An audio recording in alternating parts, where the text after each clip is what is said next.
I hope the screen is visible and I'm clearly audible. Sir. Vaibhavji? Yes, sir. Yes, sir. Yeah. Fine. So I think the topic for today is the recent changes in GST law based on the recommendations of the 47th GST Council. Well, when we see the council meeting, it was held at the end, almost at the end of the 5th year of implementation of GST. It was held on 28th and 29th June at Chandigarh, and the Honorable Finance Minister Sitaraman, she had chaired the meeting, and there were lots of discussions and deliberations on what changes are now required at the end of 5 years. Just as we professionals, we have seen that there are so many hitches in implementing the law. Similarly, there are issues which are faced by the government also in actually implementing the law, in sharing of revenue between the center and the states, and we will see some of the changes which have come are basically based on that proposition that there has to be a correct methodology of reporting the data in GSTR 3B so that the respective shares get their respective share of revenue.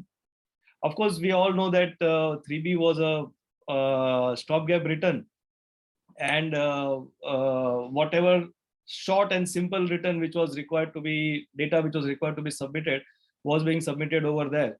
But then there have been challenges on the part of the government to reconcile those data, and hence we are going to see many changes in GSTR 3B and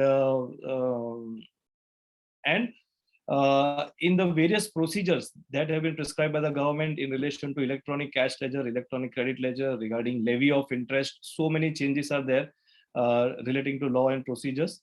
And there are various changes relating to the rates of taxes. Some of the exemptions have been removed. Somewhere the duty structure has been rationalized, either increased, or maybe to rationalize the inverted duty structure, they have made the changes. Various exemptions which were available have been withdrawn. Of course, the more important, which we all know, are regarding the food grain items, wherein, as Murtaza ji said, regarding pre-packaged and pre-labeled items, they will be liable to tax. We need to understand those changes. Then changes in relation to levy of GST in case of renting of residential premises to registered person. That is again one more area which we need to understand the implications thereof. So various changes are proposed in that. And in lieu of this recommendations, there have been various circulars and notifications which have been issued. The first series of notifications came on 5th of July, where the central tax notifications from serial number 9 to 14 were issued. Thereafter, on 13th July, two more notifications were issued. Let me tell you, the notifications are effective from the date of issue of the notification, except specified.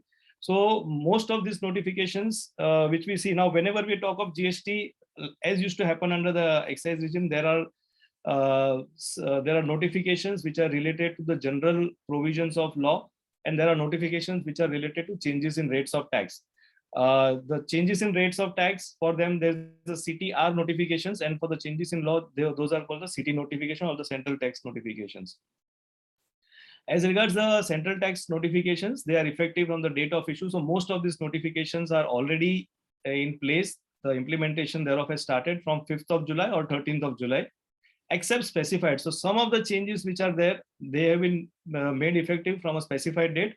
So whenever I'll come to those slides, I will mention that from when that is applicable, and it is mentioned in the slides also, the effective date of those notifications. If not specified, it is from the date of issue of these notifications.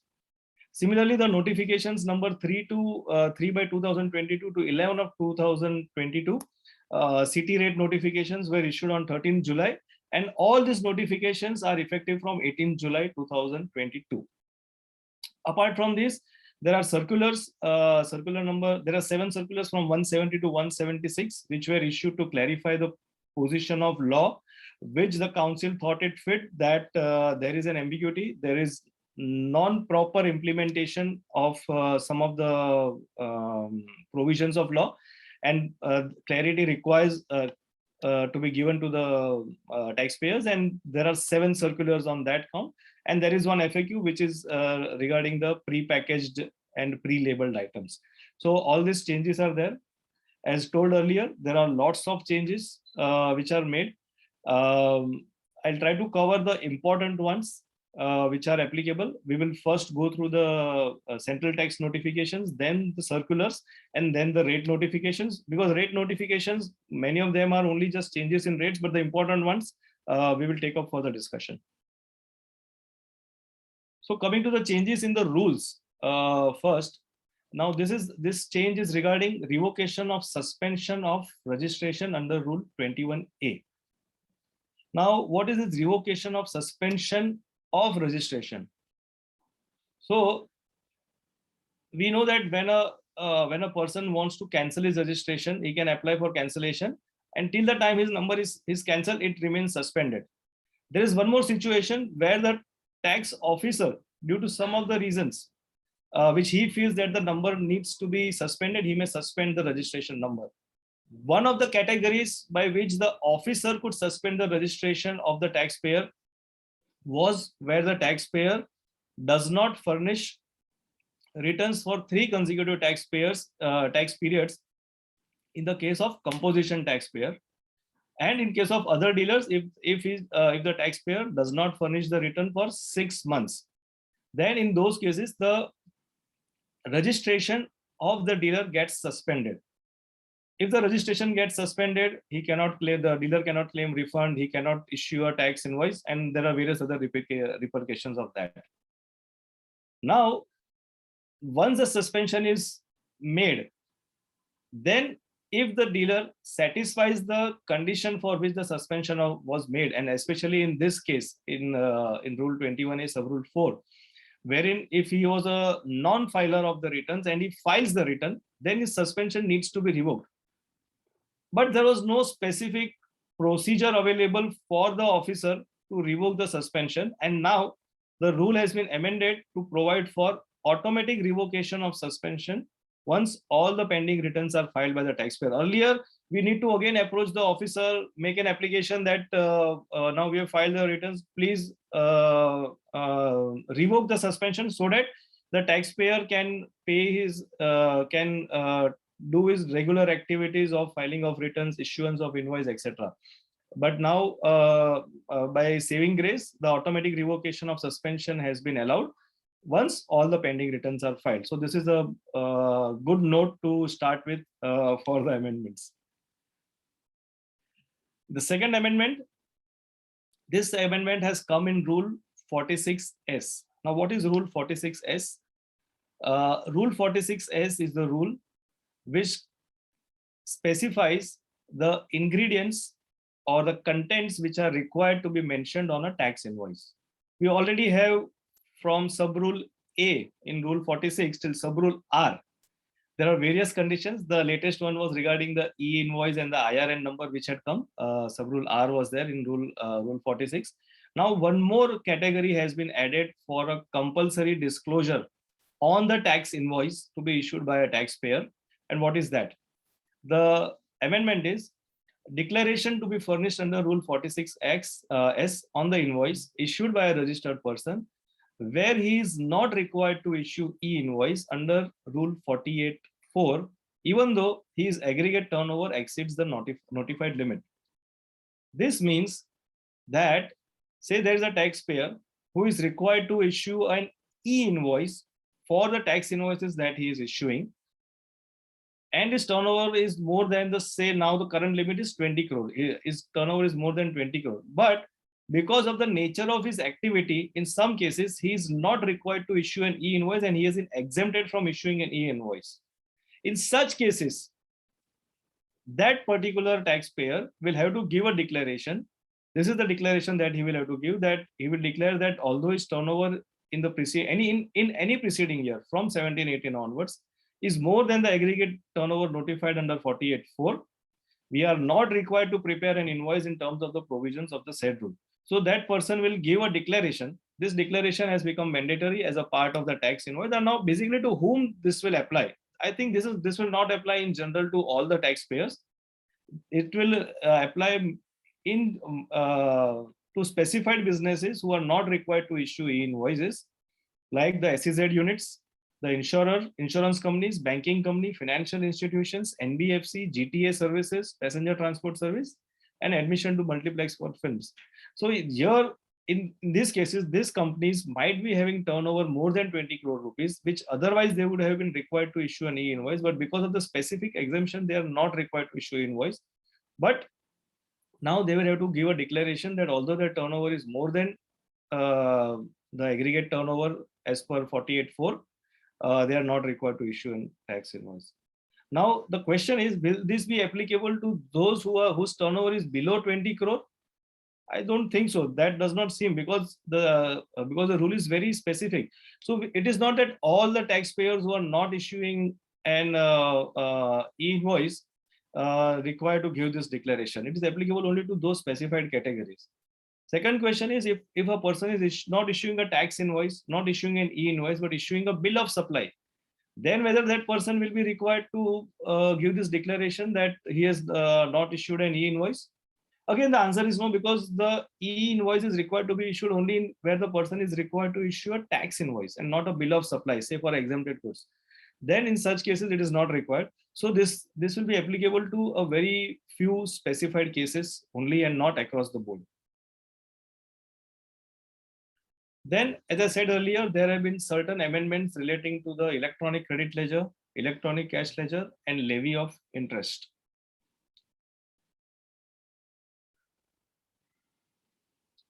So the amendment is, in Rule 86, a sub-rule has been inserted, which says that a new form GST PMT 03A introduced to recredit the amount in the electronic credit ledger, where the registered person deposits the erroneous refund sanctioned to him on account of accumulated ITC or zero-rated supplies.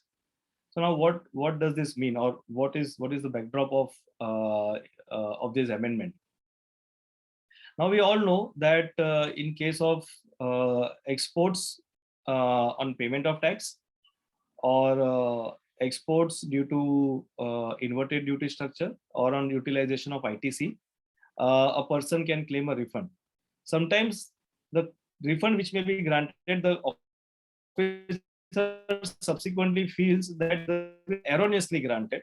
So he will issue a notice under section 73 or 74 and recover the refund sanction. But we all know the process. What happens when the person applies of accumulated ITC?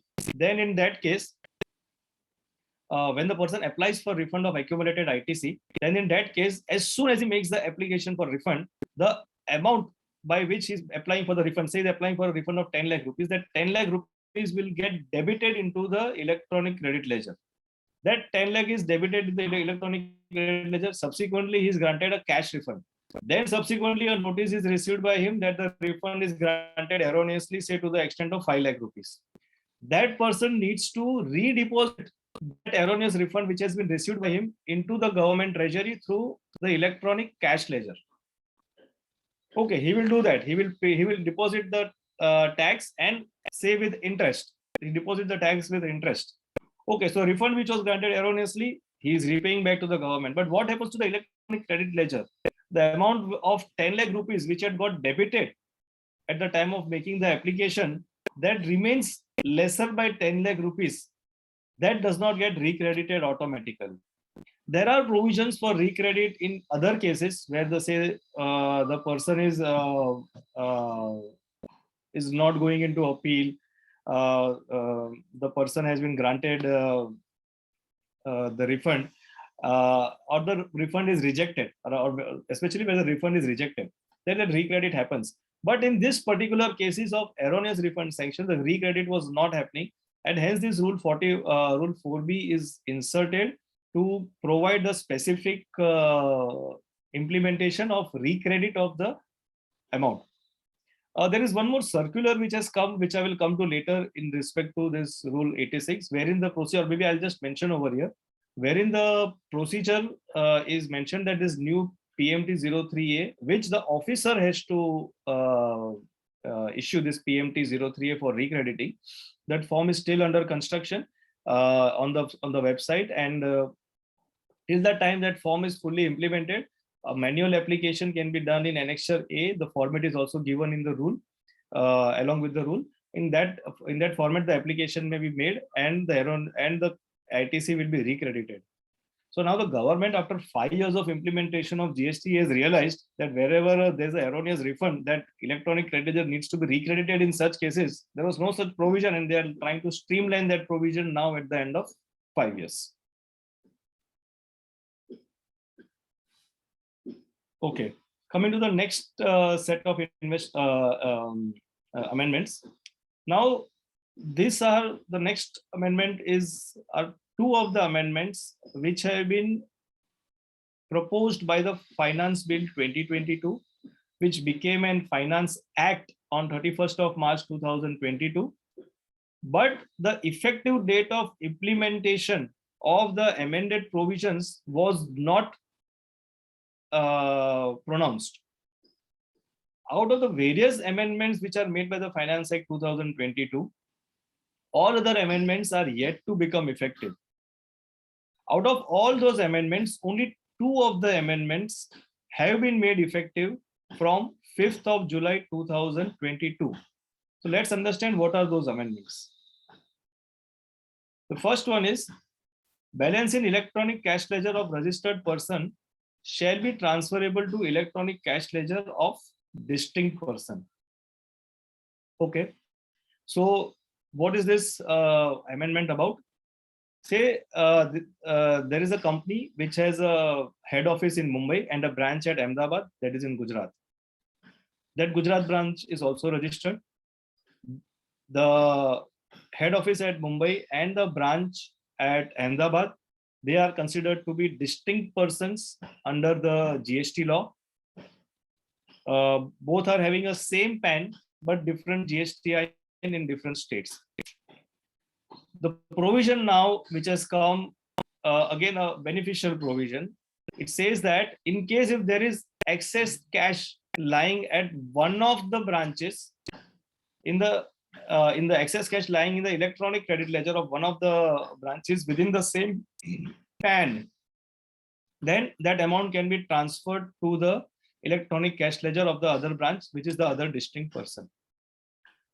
Let's understand, this is applicable only to the electronic cash ledger, balance lying in the electronic cash ledger, and not to the balance lying in the electronic credit ledger. For that, we have the ISD provisions, the cross charge provisions, those are there in its place, right?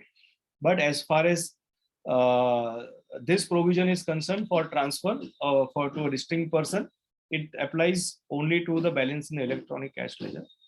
Of course, there are 1 or 2 riders also to this. One of the condition is that there should be no outstanding demand which is payable by the taxpayer who is going to transfer this cash, right? So it cannot happen that there's a demand payable at Mumbai and the cash is getting transferred to the Gujarat branch from the electronic cash ledger. So that cannot happen. So that is the main condition which is there. And only CGST and IGST can be transferred. SGST cannot be transferred, and rightly so. Maharashtra SGST cannot be transferred to Gujarat SGST.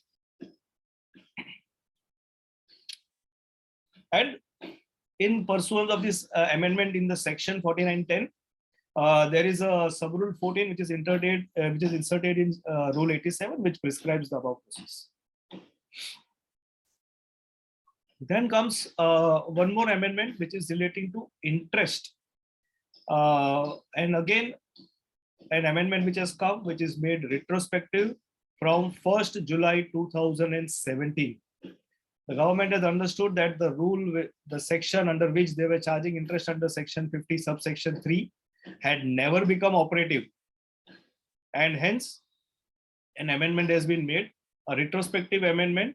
What does the amendment in principle say? It says that interest will be payable on the wrongly availed ITC only when the same is utilized.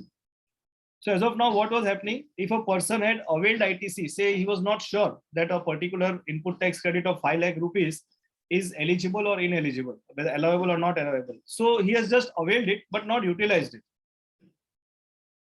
In such case, when the ITC was getting reversed and provided the person had sufficient balance in his electronic credit ledger at all points of time, and he reversed it through DRC 03, then in those cases, the department was levying interest, telling that you have availed it and the tax is on availment of ITC and not availed and utilized. So you should have utilized it. So in case if the person is never utilized, it was just lying in his electronic credit ledger and there was sufficient balance in the electronic credit ledger, that interest should not have been levied. There have been various case laws and litigations on this matter.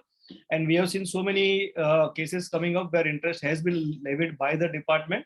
So now this beneficial provision has got introduced since 1st of July 2017. And similarly, Rule 88B is also inserted retrospectively from 1st July 2022 for giving the manner of calculation of interest in such cases. We'll just deliberate more on these aspects. So this was the existing provision. The existing provision of section 50 subsection 3. What did it say? It stated that a taxable person who makes an undue or excess claim of input tax credit under subsection 42 under section 4210 or undue or excess reduction in output tax liability under section 4310 shall pay interest on such undue or excess claim or on such undue or excess reduction as the case may be at such rate not exceeding 24%. So this provision was applicable in the earlier envisaged system of implementation of GST, which was that in 2017 when GST was introduced, there were to be the forms like GSTR 1, 1A, 2, 2A and 3. 3B was never envisaged in the law. So when it was first introduced. So all these provisions where if there was a mismatch and the systems as per section 42 and 43, if there was a mismatch and that was not approved by the other person. So there was supposed to be an electronic communication between the buyer and the seller. And wherever there was a difference, and if the other person does not agree, then the claim was disallowed.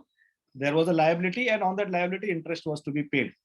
But these sections never became operative, section 4210 and 4310, because of the main reason that the forms never got implemented. GSTR 2, GSTR 3, they never came into implementation. GSTR 1A, it also never got implemented. And hence, whatever interest was being levied under section 53 was actually unfructuous. It was incorrect, and the levy could have been challenged, or it has been challenged that this levy is incorrect. You cannot levy interest under section 50 subsection 3. Although in many cases we have seen department has levied, people have suo moto paid interest. They have paid interest at the rate of 24% also, whereas the rate was only 18% which was notified. But since it is mentioned in section not exceeding 24, without going into the notification per se, many people have paid at 24%. B is at maybe. Now, the amended provision has now clarified that where the input tax credit has been wrongly availed and utilized, the registered person shall pay interest on such input tax credit wrongly availed and utilized. So now I think all these issues have been put to rest. The government has taken the power, and that too retrospectively. This amendment is retrospective. So whatever interest they have charged earlier under section 53, they have ratified their position that it is chargeable under section 53. But a very good thing which the government has done is that they have very clearly now spelled out that where the input tax credit has been wrongly availed and utilized, right? So unless it is utilized, there will be no interest liability, and the interest will be calculated in such manner as may be prescribed. For that also, Rule 88B has prescribed how this interest should be calculated, because there are so many different scenarios Let's go through the rule 88B, which has been notified through this notification 14 of 2022 recently. And this rule has also been inserted retrospectively from 1st of July 2017. What does it say? Okay, so now this rule 88B talks of both the situation. It talks of calculation of interest payable under section 50 subsection 1, as well as interest payable under section 50 subsection 3. So the first part that I am reading is relating to interest leviable under section 50 subsection 1. Which is that interest? The interest which is levied under section 50 subsection 1 is the interest which is payable on the outward tax, which is the interest payable as per return, the interest payable as per delayed filing of return, and differential tax liability which has been identified during the assessment or the audit of the dealer, or any other notice from the department. So let's understand what this rule says. It says that where the supplies made during a tax period are declared by the registered person in the return for the said period, and the said return is furnished after the due date in accordance with provisions of section 39. So section 39 refers to GSTR 3B. So it says supplies made during a tax period. So it is talking of outward supplies declared in the return for the said period. Supplies of 10 lakh rupees for the month of January 22 declared in the month of in the return filed for the month of January 22, and the said return is furnished after the due date. The due date was 20th February, but the return is filed on say 15th of March in accordance with provision. Then this provision applies here. There's an exception, except where such return is furnished after commencement of any proceedings under section 73 or 74. If that is the case, this will fall in the other category. So this return, if it is furnished after a notice has been issued under section 73, 74, we all are aware these are the show cause notices which are issued by the department. So if a return is furnished in pursuance of a notice, then this provision will not be applicable. Then something else will apply. So in the first point, which is there in this slide over here, how the interest will be calculated? The interest on tax payable in respect of such supplies shall be calculated on the portion of tax which is paid by debiting the electronic credit ledger for the period of delay in filing the said return beyond the due date. What it implies, so this is to be electronic cash ledger and not the credit ledger. The interest on the tax payable in respect of such supplies shall be calculated on the portion of tax which is paid by debiting the electronic cash. CR is written, it has to be CA, cash ledger, for the period of delay in filing the said return beyond the due date. It implies that only on the net tax cash liability the interest is payable. For example, there is a outward liability of 10 lakh rupees, there is a ITC of 6 lakh rupees, 4 lakh is payable, the return is filed, the entire liability is shown in say January 22, the return of January 22 is filed in March. Then whether interest should be levied on 10 lakh or interest should be levied on the balance 4 lakh rupees, the provision clarifies interest should be levied on 4 lakh rupees where the supplies are identified and mentioned in GSTR 3B and the 3B is filed late. So in those cases only the interest is payable on the net tax cash liability, right? In all other cases, the last slide, the last point in the slide, in all other cases where interest is payable in accordance with section 50 subsection 1, the interest shall be calculated on the amount of tax which remains unpaid for the period starting from the date on which such tax was due to be paid till the date such tax is paid. So this implies that in the same example, if there was an outward liability of 10 lakh, which was not disclosed in the return of January, but it was disclosed in the return of February. The January return was filed late. In February, the sales was to be disclosed in January, but it is disclosed in February return. Then you cannot pay tax on the net cash liability, not on this not after taking ITC. It has to be paid on the gross value. And if we see, this provision is actually a very harsh provision, because in case if there is credit available, ITC available with the dealer in his electronic cash ledger, he had an outward liability of 10 lakh rupees, but he had input tax credit of 1 crore rupees. Then why should he be made liable to pay interest? Why not he can debit it? But this is how the interest is to be calculated. This journey of interest, we have seen that there was a judgment in Medha Engineering, wherein the Madras High Court had mentioned that interest is payable on the gross outward supply value and not on the net tax. However, there was one more judgment. Let me see if I have that judgment. No, one more judgment later on, which mentioned that it has to be on the net cash liability. Thereafter, the GST Council recommended it. The amendment was brought into the Act, but it was not a full-fledged amendment with full heart that this amendment was brought, and it was made applicable only where the outward supplies are declared in the return for the said period. There only it is becoming applicable. Otherwise, in all other cases, this interest is getting levied on the outward liability, which is payable. Input tax credit cannot be reduced, and tax becomes payable on the outward supply value. A very harsh provision for interest. I think this is still a point which can be further challenged, because the input tax credit is as good as tax paid by the dealer, and it should not be made liable to pay tax. This is still going to have another round of litigation, and maybe after a few years again we'll see some retrospective amendment again in this section 50 subsection 1.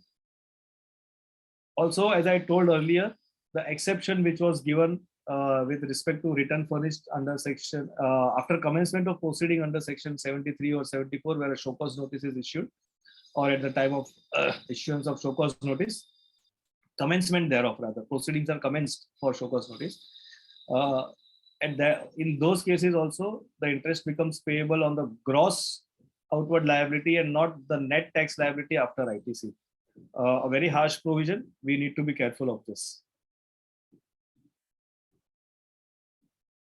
Okay, this rule further clarifies. Now, this is more in regards to 50 subsection 3, which we saw.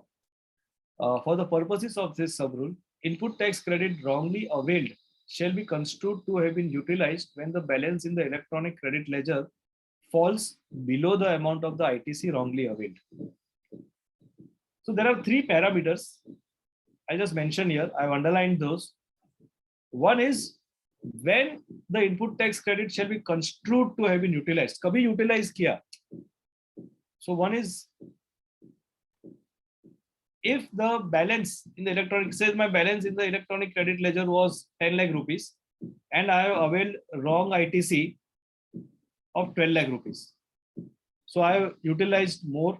I've gone to the extent of the balance in the electronic credit ledger falling below the utilized, wrongly availed and utilized amount. There it will be deemed to be utilized. Point 1. The extent of ITC shall be the amount by which the balance in electronic credit ledger falls below the amount of input tax credit wrongly availed. So same example again. My availment was, say, 10 lakh rupees. Wrong availment was 10 lakh rupees and it was utilized. My balance in electronic credit ledger, which always used to remain, say, 20 lakh rupees, but say in 1 month it got reduced and it fell to only 8 lakh rupees. So to the extent of such utilization by 2 lakh rupees, right? By 2 lakh rupees, there was a wrong availment, and there it is to that extent the interest will become payable. Okay, then the next question comes, interest from what date to what date it will be levied. The date of utilization, that is also clarified. The date of utilization of such input tax credit shall be taken to be A, the date on which return is due to be furnished under section 39, or the actual date of filing of the said return, whichever is earlier. So this, say, credit was availed in the month of January 22 The due date for filing return was 20th February 22. The return was filed on 15th February 22. So whichever is earlier, that will be the date from where the interest levy will start. If the balance in ECRL falls below the amount of ITC wrongly availed on account of payment of tax through the said return. The second situation, the date of debit in the electronic credit ledger when the balance in the electronic credit ledger falls below the amount of ITC wrongly availed in all other cases. In all other cases, apart from the due date of filing return, if at any other point of time this ITC is subsequently utilized, that will be the date from which the interest will become leviable. Right, so these interest provisions have really become integral. We really need to understand and implement how this interest will be levied, and lots of cases are coming up for levy of interest. Incorrect levy of interest is also we have seen many cases. There is one more aspect which has still not been covered over here. Say there was a balance which was lying in the electronic cash ledger. The person is a government contractor, and he's not sure that what is the value of the bill that is going to get certified by the engineer. So in lieu of the value which is going to get certified, he keeps on depositing cash into the electronic credit ledger. Say he has deposited 10 lakh rupees 5 times in a period of 3 months, maybe 3 months, yeah, no problem, 5 months. And the return is filed late, and then he is subsequently utilizing that amount from the electronic cash ledger. We have seen so many cases where the department has levied interest in such cases. There was a balance of 50 lakh lying, cash was paid on various dates by the taxpayer into the government treasury. It was debited to the electronic credit ledger late. The department is levying interest for the entire amount on the date when the amount is debited to the electronic cash ledger. This is again a big issue, which is again another round of litigation which is going to happen, or rather the litigation has already started on that count. So lots of issues as regards levy of interest. Okay, coming to the next type of amendment, which is in there in Rule 89.5. And that is for calculation of refund in case of the inverted duty structure. Okay, inverted duty structure, we all know. Just to update you all, inverted duty structure, refund is eligible to the dealer who is, say, he's procuring goods at the rate of 18%, but his final outputs are, say, taxable at the rate of 5%. So his credit is getting accumulated. His raw material is at 18%, his finished goods are at 5%. Such person is eligible to claim refund due to inverted duty structure. Now, in case of refund of inverted duty structure, there were certain challenges. First of all, the first challenge is in section 54.3, wherein section 54.3 says that in the case of inverted duty structure cases, refund is allowed only for the inputs and not for the input services. So that is the basic condition which has been put in section 54.3. This condition was challenged in the case of VKC footwear in the Gujarat High Court. The Gujarat High Court had allowed it, but the Supreme Court has disallowed that, telling that if the government in its wisdom has thought to allow credit only for the inputs, the credit for inputs only will be allowed. But there was an argument by the learned counsel on behalf of the appellant that even if that input credit on services is not being allowed, the formula which has been prescribed under section 54.3 read with rule 89.5, the taxpayer is getting lesser input tax credit or lesser refund because from the entire value of the tax payable on the inverted rated supply of goods and services, that entire value is getting reduced from a refund amount. The proportion relating to services should not get reduced, and the taxpayer should be eligible for a higher refund. The Supreme Court had mentioned in its order that the law as of now does not allow that. It had also mentioned that the GST Council should look into this matter and make appropriate changes. The GST Council has taken cognizance of the Supreme Court judgment, and because of that argument and that judgment, we now have the revised formula for taking into account utilization of input tax credit of inputs and input services for payment of output tax in ratio in which the ITC has been availed on inputs and input services. So what has happened? This is the existing formula. The existing formula is the underlined words are the additions which have been put into the formula. They've been added. So the normal formula before that, the earlier formula was turnover of inverted rated supply of goods and services into net ITC divided by adjusted total turnover less tax payable on such inverted rated supply of goods and services. So it was the tax payable on the inverted supply was only getting reduced from the refund amount. That amount needs to be reduced in the proportion of ITC being availed based upon the total of inputs and input services. This, the Supreme Court had mentioned, requires amendment to the formula, and now that formula is available. Only thing is, this formula has been prescribed prospectively.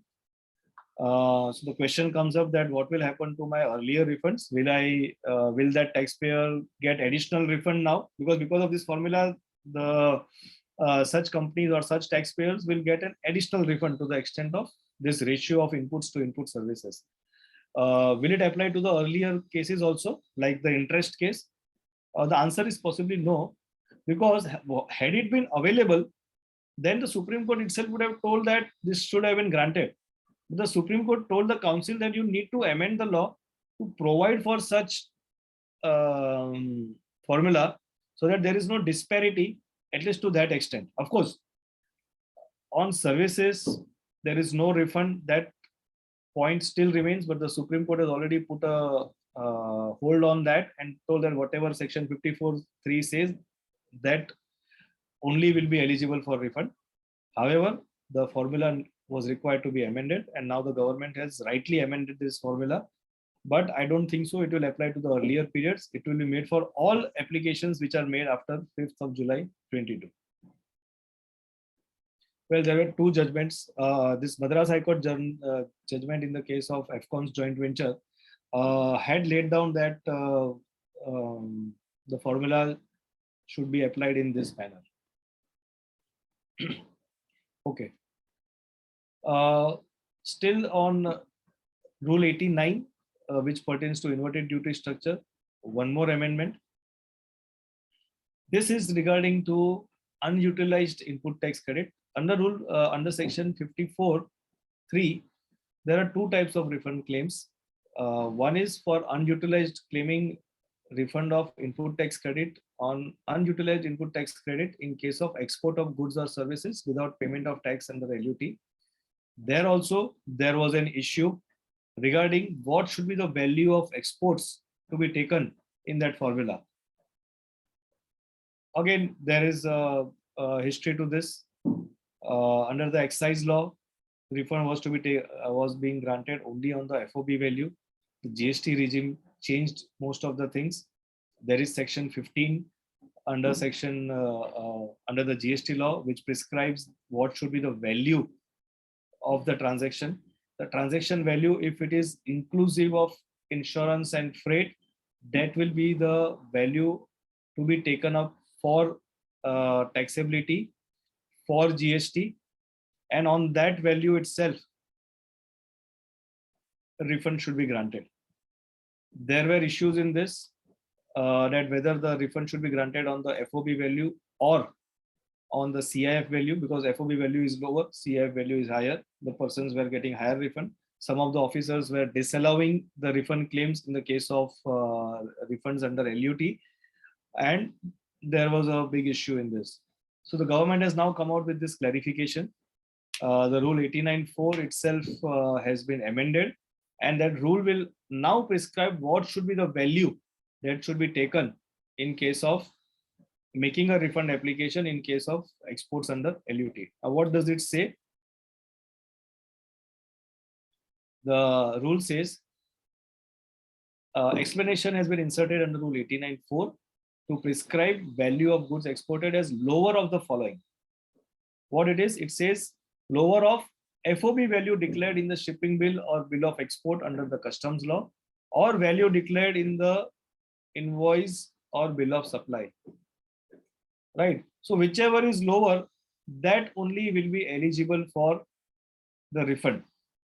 Say for example, the sales invoice which has been issued to the customer is of say 1 lakh rupees, which is inclusive of freight, say 1,10,000 rupees, but the FOB value is 1 lakh rupees, which is declared in the customs, because for in customs we need to declare both the values, the FOB value and the CIF value.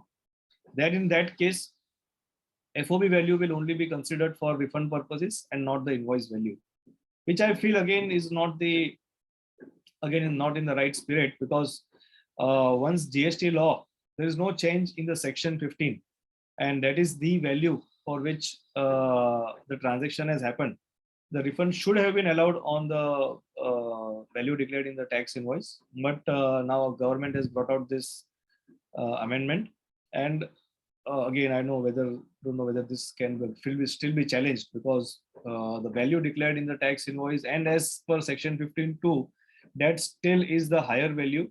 Say if it is CIF value, the refund should be granted on the CIF value itself. So let's see what happens further. But for all applications which are being made after 5th of July 2022, the formula needs to be revisited. The value for to be revisited.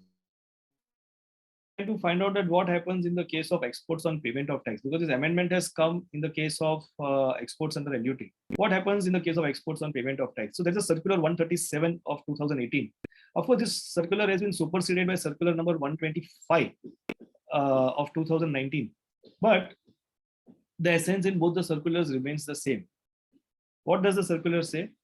In the case of exports on payment of tax, during the processing of the refund claim, the value of goods declared in the GST invoice and the value in the corresponding shipping bill or bill of export should be examined, and lower of the two values should be sanctioned as refund. This is what is by the in the case of exports on payment of tax.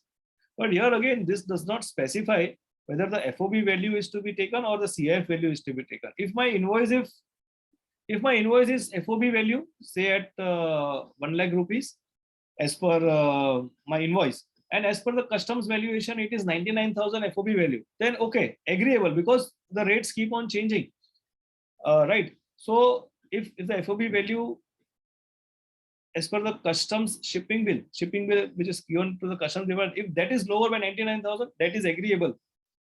But I cannot compare a CIF value with an FOB value. We can compare apple with apple and we cannot compare apple with oranges. So so even this circular, it does not go to specify whether CIF value is to be taken or FOB value is to be taken. It only tells that it should be the lower of the two values. But I again, the parity has to be between the comparables and not the non-comparables. So you cannot compare a CIF value invoice with a FOB value shipping bill value, FOB shipping bill value. So I think this is still going to be controversial. So what is happening? Changes are being made. The government wants to grant lesser refund, it appears, but the provisions of law are not being still properly adhered to, I feel.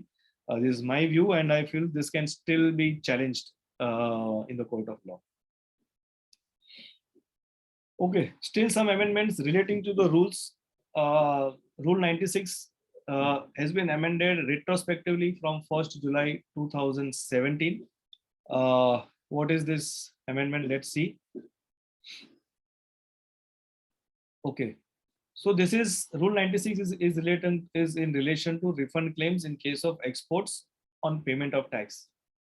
A proviso has been added to the Rule 96 1B. where the applicant has furnished a valid return in form GSTR 3B. What is that proviso? It says that if there is any mismatch between the data furnished by the exporter of goods in the shipping bill and those furnished in the statement of outward supplies in GSTR 1, so shipping bill to GSTR 1 matching, such application for refund of integrated tax paid on goods exported out of India shall be deemed to have been filed on such date when such mismatch in respect of the said shipping bill is rectified by the exporter. So what was happening? So I think we all are aware of the process of claiming refund on in the case of exports on payment of tax. Once the exports are made, the data needs to be entered in GSTR 1. Similarly, in GSTR 3B also that data is entered. It should be given in 3.1.a. In GSTR 1 also the shipping bill details are required to be mentioned. When all the three data, the shipping bill data which is available with the customs department, the GSTR 1 data, and when the GSTR 1 return is filed, it goes and gets mapped or cross-checked with the customs department. It is auto-populated over there, the department, and the GSTR 3B data also, they need to total and tally whether all the three are matching or not. So if there's a discrepancy, then that needs to be rectified either in the GSTR 1 or in the shipping bill or in the 3B. Wherever this mismatch was coming, the refunds were not granted. And there's a time limit for grant of refund in case of exports on payment of tax. And if that does not happen, the government has to pay interest. Now, what the government has done, in case if any mismatch is found, then see, for exports on payment of tax, the shipping bill is considered to be the refund application. Final shipping bill on the portal, that will be considered as the date of application for refund in case of export of goods on payment of tax. This is only applicable in case of export of goods on payment of tax, right? So if there is a mismatch, the date was not getting added to 60 days time limit was there for granting the export, and this was taking lots of months altogether. So now what the government has conveniently done, in fact, it could be there in the EID, it could be returns. Whenever there is mismatch, that matching is done and is rectified. So even the shipping bill which is required to be rectified, the date of rectification of the shipping bill will be considered. Your GSTR 1 may be correct. There could be error in the shipping bill. Once it is getting rectified, only after that the claim for refund will get activated and not before that. That is the amendment. Okay. Then there are certain provisions in Rule 96 regarding withholding of refund. So the government has power to withhold refund. The customs, there are Rule A and B, or clauses A and B in Rule 96.4 are already there. One is regarding if there is any violation of the customs law, then the GST refund can be withheld by the customs officer. Secondly, if there is an intimation by the GST department to the customs department, in that case also it can be refund can be withheld. One more category of withholding of refund is now added, and that is again in context of verification of credentials of the exporter and availment of ITC. So based on the data analysis and risk parameters, if the commissioner is of the opinion that verification of credentials of the exporter, that is whether he is a properly registered dealer, whether he's a proper exporter, the goods have been properly exported or not, including the availment of ITC. Even if there is a wrong availment of ITC, then those cases also the refund withholding powers have now been given.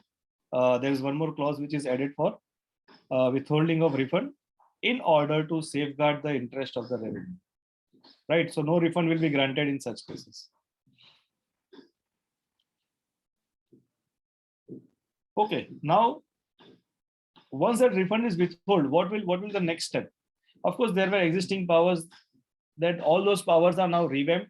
The sub rules 5, 6, 7 in such cases are omitted, and sub-rules 5A, 5B, and 5C are inserted retrospectively from 1st July 17. So again, a retrospective amendment over here, right from 1/7/17, they are ratifying that whatever they have done based on the systems, based on the portal, everything is correct. जो government ने किया वो सही है, कुछ गलत नहीं था. हाँ, that rule was not there. They have amended the rule. That was always the intention, and they have amended the rule retrospectively from 1st July 17. So whatever powers, whatever is there within their powers, they have done correctly. That is what appears from these amendments. So what does this amendment says? It says that where the refund is withheld in accordance with the provisions of sub-rule 4, right? So there were three categories. One category added now retrospectively again. So whatever those categories were there, and the refund is withheld in accordance with the provisions of that rule, transmission of IGST refund claims to GST officers from Customs Department in the case of risky exporter refunds or violation of Customs Act. So in clause A and B, wherever there were risky exporters, see there were various dealers who were termed as risky exporters. And in such cases, now the refund was getting withheld. The department was not giving refund at all unless that tag of risky exporter gets removed from the system. But now the provision seeks that, okay, the refund will be transferred from the Customs Department. The refund application or the refund claim will be transferred from the Customs Department to the GST officer of that taxpayer. The date of system generated RFD1 by the Customs officer to be considered as the date of application of refund as per the provisions of Rule 89. So from Rule 96, where the refund was being claimed on exports on payment of tax, if there is any refund withholding which is happening, that refund application will now get transferred to your nodal officer. What will be the date to be considered? The customs officer will generate a RFD 01, and that date will be considered to be the date of application for refund for the taxpayer.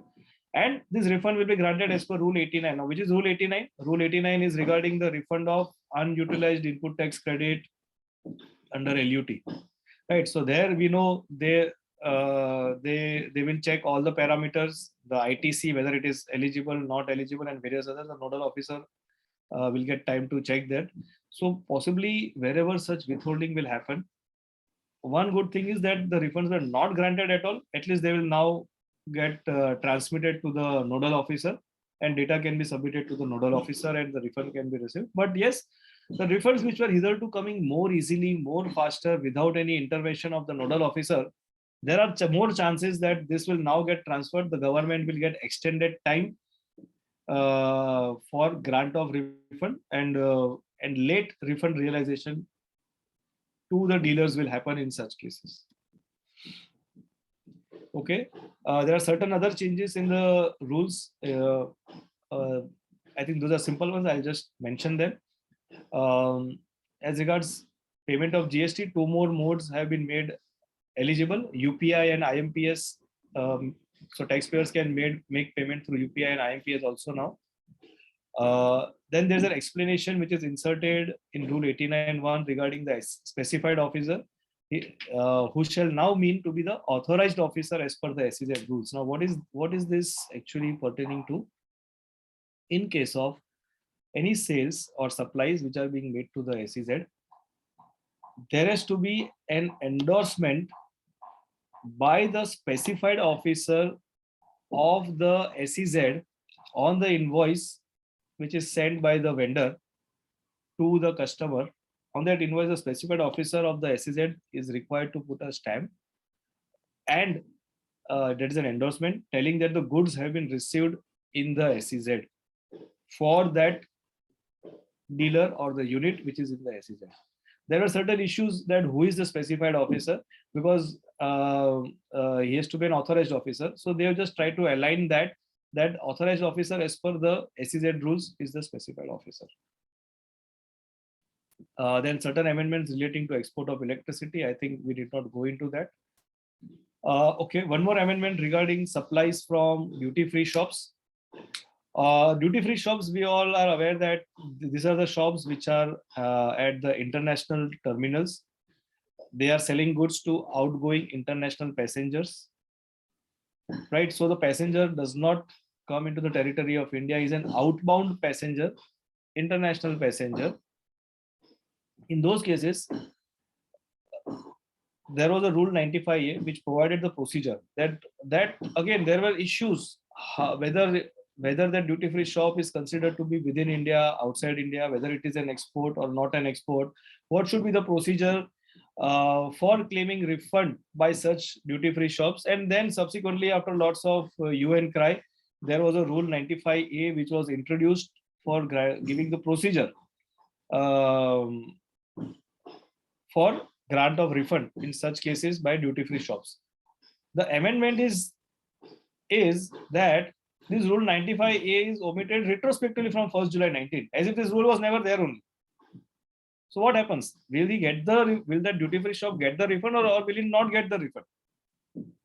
Well, I think the position of law was very clear. Whatever sales are made by the duty free shop, they are to be considered as exports of goods by their duty free shop, and whatever provisions are applicable to export of goods, all those provisions are going to apply to this duty free shop, right? There is also a writ petition which was filed by Flamingo Travel Retail Private Limited and the Bombay High Court, based on the earlier judgments of Hotel Ashoka, a very old judgment. They have clarified in that judgment that such sales from duty free shops will be treated as exports only. So now this rule 95A was actually a redundant rule.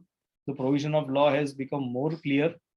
It is not that the duty free shops, because of omission of this rule, will not get the refund. They will get it as per the general provisions of the law. Okay, one more amendment in the rules. Now this is regarding the duty credit scripts which are sold by the exporters. Now, duty credit scripts which are sold by the exporter. Now this duty credit script, there is again a basis for this duty credit scripts. These are generally the MEIS licenses, etc., which we these exporters get when they export certain goods. And all these licenses which they get are in pursuance of the exports made by them. So they are in connection with the exports only. There is a different provision in Rule 42 regarding reversal of ITC, where the supplies are exempt supplies. Duty credit scripts earlier were taxable under GST law. Then in October 2017, duty credits supply of duty credit scripts by such taxpayers was made as exempt. Because of this exemption, there was a chance that such duty credit scripts would become liable for the for reversal of ITC, the corresponding ITC on the common inputs as per Rule 42, right? So now there are two parts to this. One is supply of duty credit scripts. Supply of duty credit scripts is an exempt supply. Simultaneously, there is a Rule 42. Rule 42 requires reversal of input tax credit in case of exempt supplies. Duty credit scripts per se, although exempted, are a part and parcel of the exports which have taken place and are generated because of the exports. There are no such input credits which are utilized for getting that duty credit scripts or selling of the duty credit scripts. So the reversal which was happening was incorrect. This was being challenged. Department, of course, as we know, they always used to tell that you need to reverse your input tax credit on the supply of duty credit scripts. Now the government has realized that reversal should not be required, and hence an explanation is inserted in clause D after Rule 43 to provide that there is no requirement of reversal of input tax credit for exempted supply of duty credit scripts. Well, so many changes which they have brought, they had brought it retrospectively. Here they could have mentioned that it is applicable retrospectively, but they have not mentioned so. Now, what stance should the taxpayer take in such cases? Say for 18-19 there was sale of duty credit scripts. Will this apply, or will it apply only from 5th July 2022? According to me, This will apply to the earlier period also, because this is an explanation which is inserted after Rule 43 to clarify the position of law, and it should apply for the earlier periods also. Okay. Then again, in notification, through the notification 14 by 2022, there are comprehensive changes in the form GSTR 3B, 9 and 9C. 9, 9C is not much. They are basically a continuation of the years and period, all those things only. Main changes are in GSTR 3B. A new table has been inserted in GSTR 3B for reporting supplies notified under section 9.5.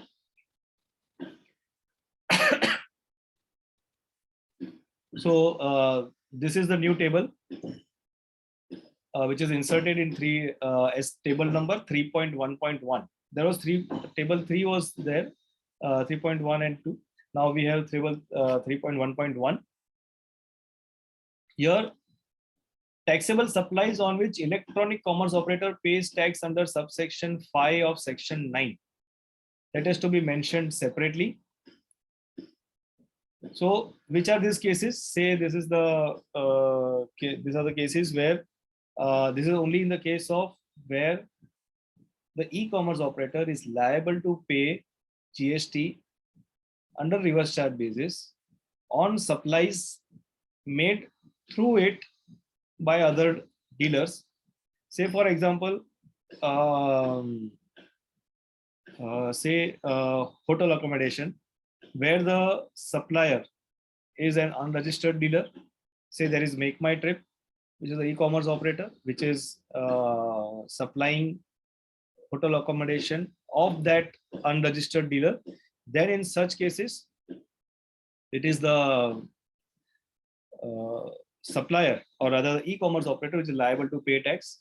So the only change which they have brought about is that this has now to be specified separately, that the electronic commerce operator is going to pay the tax.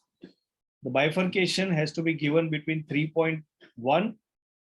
In that 3.1, the normal supplies by the electronic commerce operator will have to be mentioned. In 3.1.1, subclause 1, the supplies on which tax is payable by the e-commerce operator will have to be mentioned in 3.1.1. Correspondingly, in the 3B of the supplier, if that supplier is a registered person, here we took an example of an unregistered person. There could be other situations where the supplier could be a registered person. In such cases, the other supplier will mention in 3.1.1 clause 2 that the supplies which he has made through the electronic commerce operator, the electronic commerce operator is liable to pay tax under section 9.5, and it is that person who will pay the tax. So both these amounts, the amount should not be reflected in 3.1. Amount over normal taxable turnover of 1 crore rupees is reflected in 3.1, and there's a taxable supply through 9.5. So total turnover is 1 crore 10 lakh. So 1 crore in table 3.1, balance 10 lakh by each of the respective persons in either 1 or 2 as applicable will come in those columns. Well, this is also already required to be reported in GSTR 1 also. But they were facing issues over here, and now they have told that you need to mention it in 3.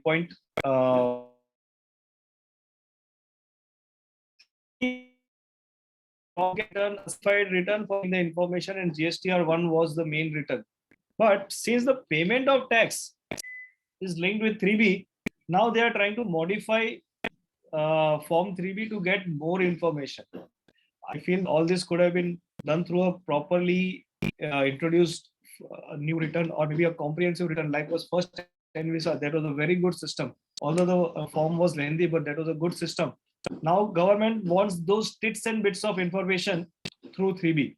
We'll come to more such clarifications which are required in the case of input tax credit, and there is one more circular on that behalf.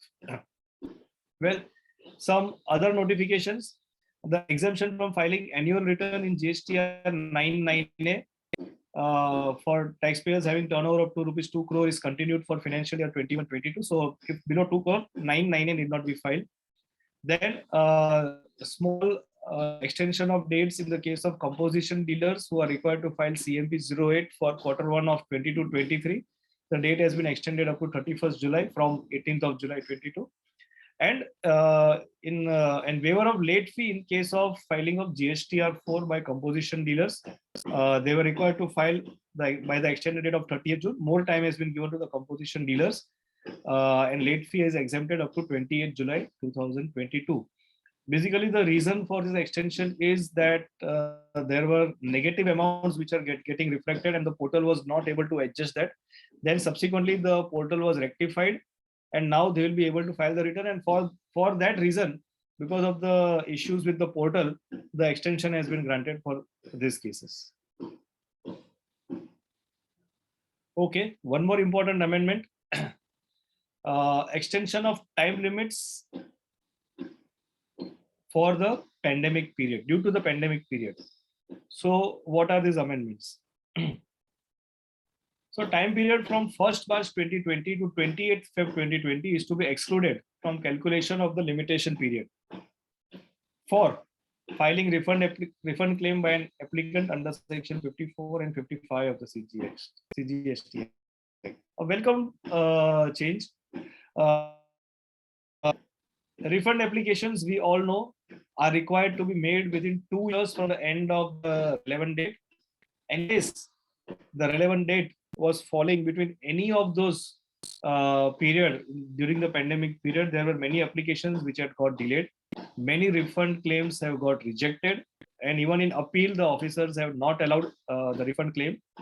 Although there has been a Supreme Court judgment, a suo motu order by the Supreme Court, or rather, there have been 4 orders in line by the Supreme Court regarding the extension of the time limits and the exclusion of the periods for filing of various claims for judicial as well as quasi-judicial proceedings. But in spite of that, the officers were not adhering to the Supreme Court guidelines, and the applications for refund were getting rejected. At least now, as per this notification, number 13 by 2022, the time period from 1st March 2020 to 28th February 2020 is to be excluded for calculation of the limitation period in case of filing of refund claims. So some relief, but I think there is still more to this. The Supreme Court order was from 15th of March 2020 till 1st of March 22. And there were additional periods which were granted. And of course, in case if the due date was falling within this limitation period or this exclusion period, and there was an extended period which was available, the Supreme Court has told that the extended period would be available to the parties, to the aggrieved parties. But the amendment which has come is only a very specific amendment and is excluding only the period from 1st March 2020 to 28th February 2020. So there could be still more cases which could fall within this period, which could still have the plea of getting an extended time, because 90 days time was anyways allowed after 1st March 22 by the Supreme Court to make any application for which the period had expired during this exclusion period. But that does not seem to have been taken cognizance in this amendment. But nevertheless, at least some cognizance has been taken of this.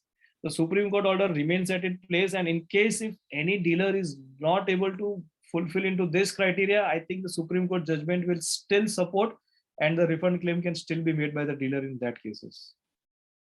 Of course, this exclusion is a two-sided sword, because the powers or the reliefs which have been granted to the applicant, the proper officer has also got more powers now and more time available with the officer to issue notices. And again, a notification has been issued to give powers to the officer for issuance of order in respect of erroneous refunds under section 73(9) of the CGST Act. This time limit was 3 years from the date of erroneous refund. So this 2 years will now get excluded from that time limit, and maybe not 5, but something more than 3 years will be available to the officer for issuance of order for erroneous refunds.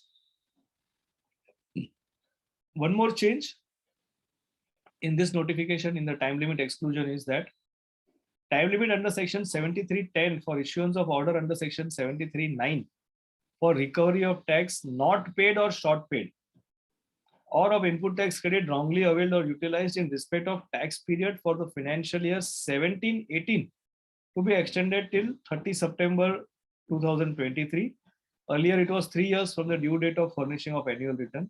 So earlier, this time limit, say for 17-18, the due date was 4th of February 2020, and for that, the extended time limit available was till February 2023.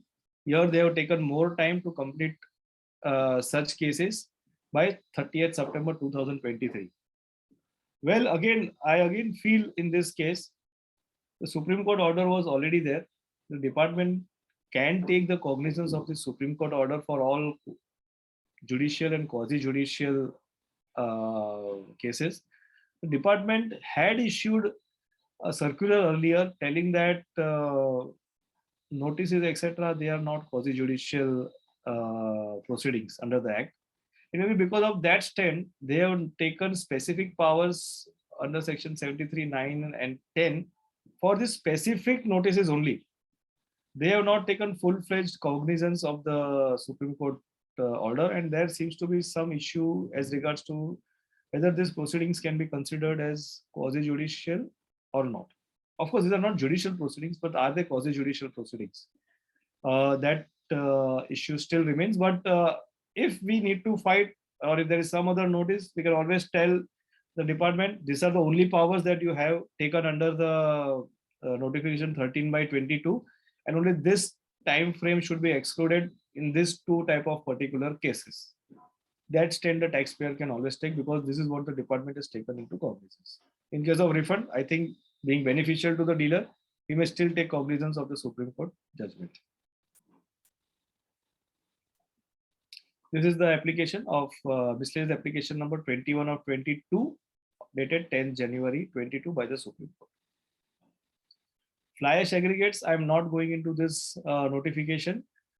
It was only regarding whether the 90% fly ash criteria which was introduced in this notification, this entire amendment removes that 90% criteria, not applicable to more cases. I think we did not go into much details of this. Regarding other recommendations of the council, the GST appellate tribunal, this has still not taken place, so the council is aware of it. There are already cases which have been filed by the Madras Tribunal Bar Association as well as by the Delhi Vikri Samiti. In that cases, they have filed applications in the High Court where there's a stay as of now that the members cannot be appointed, and now as the cases are increasing and the tribunal is still not formed, so the council has decided to constitute the group of ministers to address the concerns about the GST appellate tribunal. So we should expect this in a few days to come or a few months to come.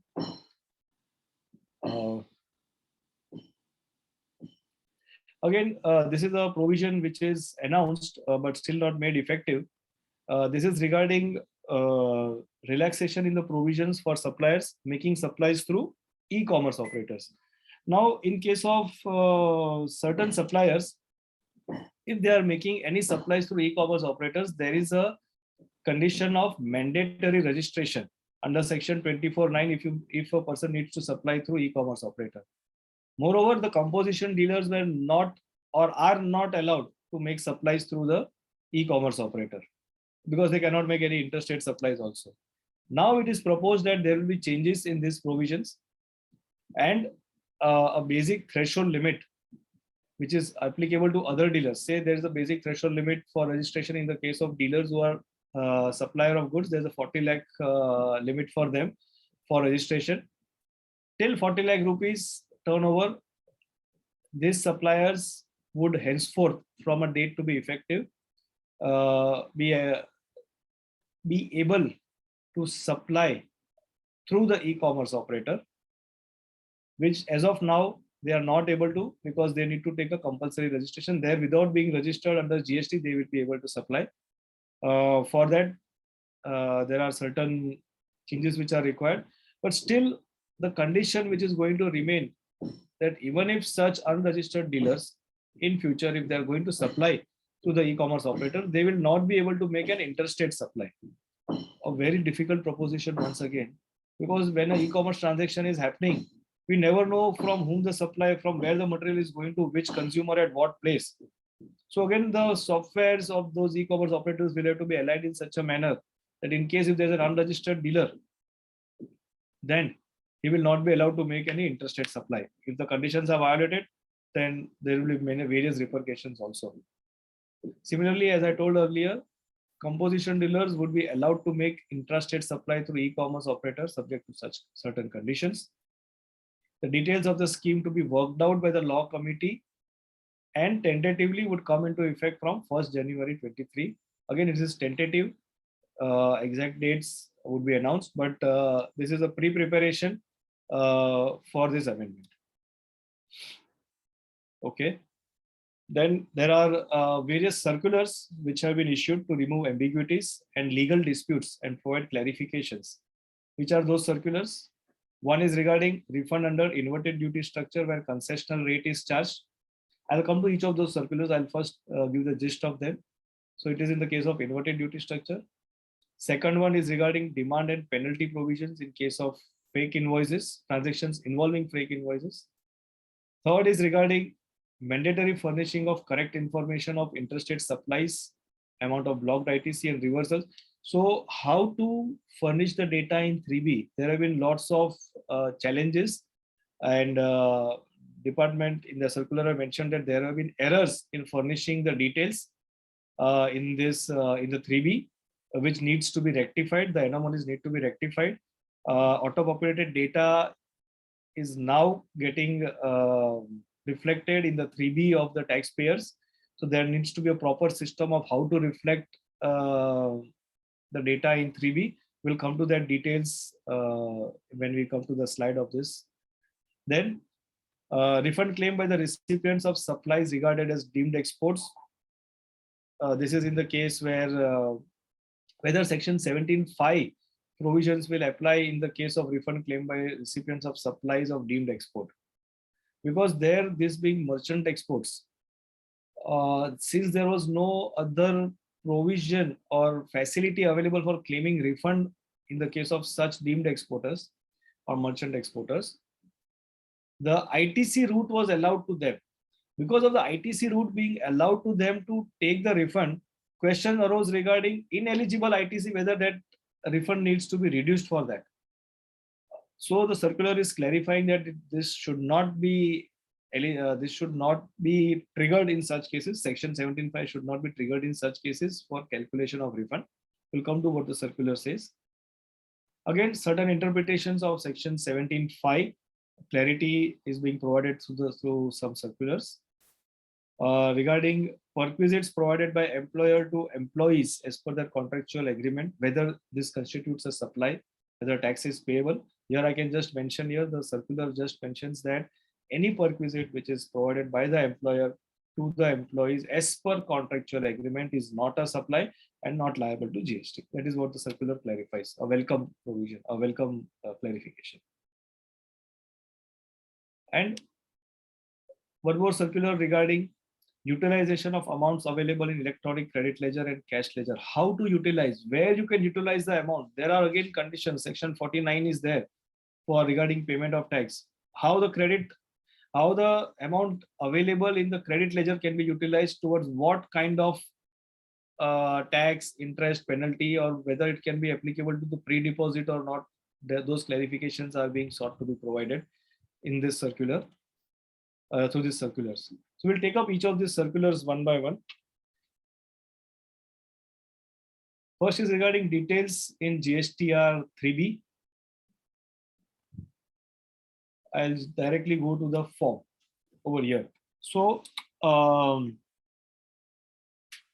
this circular is clarifying that in case of filing of GSTR 3B, in table 3.2, where there is an information being given by the suppliers of supplies made to unregistered person, supplies made to composition taxable person, and supplies made to UIN holders, unique identification number holders. There, the place of supply was required to be given, the taxable value and the amount of integrated tax, because this applies only to the IGST transactions, right? So in all such cases, the place of supply was required to be reported in table 3.2. What was happening, since these supplies were being made to unregistered dealers, not much care was being taken by the taxpayers, and incorrect place of supply was getting reflected. For example, we all know regarding Andhra Pradesh and Telangana, there was a split, and the two states came into being, Andhra Pradesh and Telangana. Thereafter, there were various challenges regarding their jurisdiction, their PIN codes, etc. And say certain supplies are being made from a taxpayer in Telangana to a customer in Telangana, which is not getting reflected properly, or which is getting reflected in the head of Andhra Pradesh. And because of this, crores of rupees of amount is going to the wrong state. We all know that the tax which is being paid as IGST, that is being proportioned between the center and the states. There was a conflict between the states regarding the amount of compensation which needs to be paid to a particular state, which they stated that we have seen invoices of dealers where they are mentioning wrong place of supply on their invoice, and they are not reflecting correctly in the 3B. That is why our state is getting lesser revenue out of the IGST paid, and thousands of crores of revenue has been identified is not going to the correct state. And that is why now the government has come out with this clarification that the reporting of such interstate state supplies should be done place of supplies wise. There has to be a correct reporting, and suppliers should update their customer database properly with the correct state name and ensure the correct place of supply is ensured, so that the tax reaches the consumption state as per the principles of destination based taxation, right? So that the state which is actually required to get the credit of the tax paid through IGST should get it rightly. And that is why more onus has been cast upon the dealers to ensure correct accountal and reporting in the GSTR 3B and GSTR 1, right? So this is this amendment. And in the circular they have mentioned that this is more applicable to the companies in the financial sector, the banking companies, the insurance companies, the NBFCs, wherein there are many unregistered dealers, unregistered persons as their customers. They are making interstate supplies, but the place of supply is not correctly captured in their database, which they need to update. This all is mentioned in that circular. Okay, then one more information regarding reporting is about ITC. ITC availed, reversal thereof, and ineligible ITC. I'd straight away come to this table over here of ITC.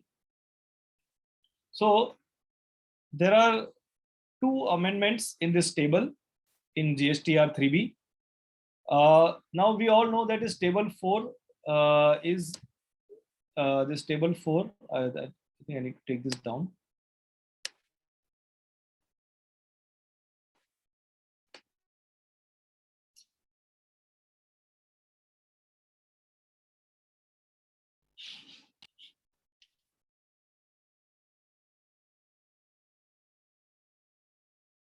Just bring it down. Yeah, then we'll take it up. Okay. So table 4A, eligible ITC. This is the old table 4 in GSTR 3B. This is the new reporting. In part A, ITC available is to be reported. This is the existing. There is no change in part A formatting. In part B, ITC reversal as per rule 4243 was to be mentioned in 4B1. and other was in 42. Now there's a change over here. As per Rule 38, so this is in the case of banking companies. Rule 42, Rule 43, and 17.5 is required to be mentioned over here. Earlier, 17.5 information was required to be mentioned in table 4D, and this table was only for information. So, how the system was earlier? Let's understand how the system was earlier. Earlier, the system was that ITC available will come in part 4A. In 4B, ITC reversal will come, and 4C is the net ITC available. So this is the amount of net ITC as per part 4C, which will get reflected in the electronic credit ledger of the taxpayer. And block credit information was required to be placed over here. It was only as an information. Table 4D was only for information purposes and not otherwise. Now, the ITC, what the government is telling now is that if there's any ineligible ITC, you need to report it in column number 4B. And you need not reflect it in column number 4D. Right? Okay. So first, now let's take an example. Now, data from 2B is getting auto-populated in the GSTR 3B. Right? And say if a person has purchased a motor car, that data will also get accumulated and it will come in all other ITC over here. Say there's a credit of 2 lakh rupees on a motor car purchased. Of course, the dealer knows that this is an ineligible ITC. And what most of the dealers were doing, say out of total 10 lakh ITC which was eligible, he would claim only 8 lakh and reflect 2 lakh over here. Right? This, some persons were not reflecting here also, because since this was only for information. Nonetheless, now the change is, even if you have purchased a motor car, even if you have ITC which is ineligible under section 75 for various reasons, if there is reversal, whatever be the reason, gross ITC you need to mention in table number 4A over here. Right? Of course, goods, services, it continues at its place. This is regarding B2B transactions. It will come in table 5 over here. Okay. Now, say total ITC is 10 lakh and 2 lakh is ITC pertaining to motor car. That ITC needs to be reflected over here, and balance net ITC of 8 lakh will get auto-populated in the electronic credit ledger. Earlier, people were showing 8 lakh over here, 2 lakh was reflected here, and again 8 lakh being the balance at this column over here. 8 lakh was getting credited, but now the presentation mode, the reporting mode has changed. Okay, again, from when is this change applicable? Applicable from 18th of July, or rather 5th of July, when this notification has come. So it has become applicable. I don't know why they are bringing such odd dates. They could have brought it from the end of the month, at least, say from 1st of August or from 1st of October, or the beginning of the year. It is going to be so difficult for the taxpayers to identify and change the methodology of reporting of ITC. Okay, nonetheless, so that needs to be done over here. Apart from that, this column is also changed, 4D. Again, this is the other details column. This is only for information purposes. What is the change? Now, ITC reclaimed, which was reversed under table 4B2 in the earlier tax period, that needs to be reflected over here. Okay, so this is ITC reclaimed. Okay, so first is availment of ITC, reversal of ITC, reclaiming of ITC. So when can reclaiming of ITC happen? Say for example, there is a purchase from a dealer which is paid beyond 180 days. First, the person has claimed the ITC and availed it. So he would have reported in all other ITC here. Then he would have reversed it. That reversal would come in ITC reversal 2 in the others column. There is one more point, I'll come to that. He will have to reflect it in the others column over here and reverse it. Subsequently, the payment is being made and the ITC is being reclaimed. So reclaimed ITC will again come in the subsequent period, say after 6 months or after 1 year, it comes again, it will they have to report in all other ITC in table 4A5. This all other ITC which is reclaimed, that needs to be reflected in 4D1. Otherwise, what will happen? Otherwise, the auto-populated, say in auto-populated data which has come over here from the GST or 2B, say there was a credit of 5 lakh rupees. There is a reclaim of 1 lakh. So total claim becomes 6 lakh. So 6 lakhs will come over here. 1 lakh will come here. The auto-populated 2B will show 5 lakh. And hence the department will feel अभी सब tally हो रहा है. Ultimately, they want to tally it from the system. Artificial intelligence is working. Minds of the people are not working. So whatever systems will calculate, if it does not tally, the taxpayer is going to get a notice for the same, right? So correctly reflecting in 3B is of paramount importance. Okay. Then in 4D, what is to be mentioned? 4D2, ineligible ITC under section 16.4. So what is ineligible under section 16.4? If the ITC is claimed beyond the limitation period, right, then it is reflected over here. And ITC restricted due to place of supply provisions. What does that mean? ITC restricted due to place of supply. Say there is a hotel expenses which the taxpayer has paid. The taxpayer is registered in Maharashtra. He pays Gujarat CGST, SGST, and as per the portal, this is an ineligible expense. This is also going to get auto-populated as ineligible expense in the GSTR 2B. That needs to be reflected over here in column here. Because being ineligible, he would not have claimed it in all other ITC here also. Because what is required to be reversed are this 4 provisions. And ITC restricted due to POS is not coming in this ITC reversal, right? So he will have to mention it over here and not claim it over here. Now let's see what does the rule say in this regards.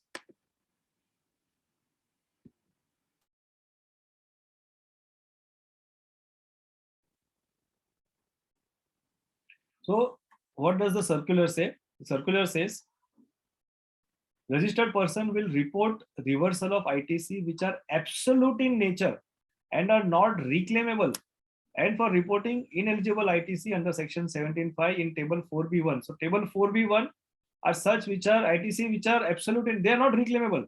If I purchased a motor car and that credit is not allowable to me, in future also this is not going to be allowable. This is not reclaimable also.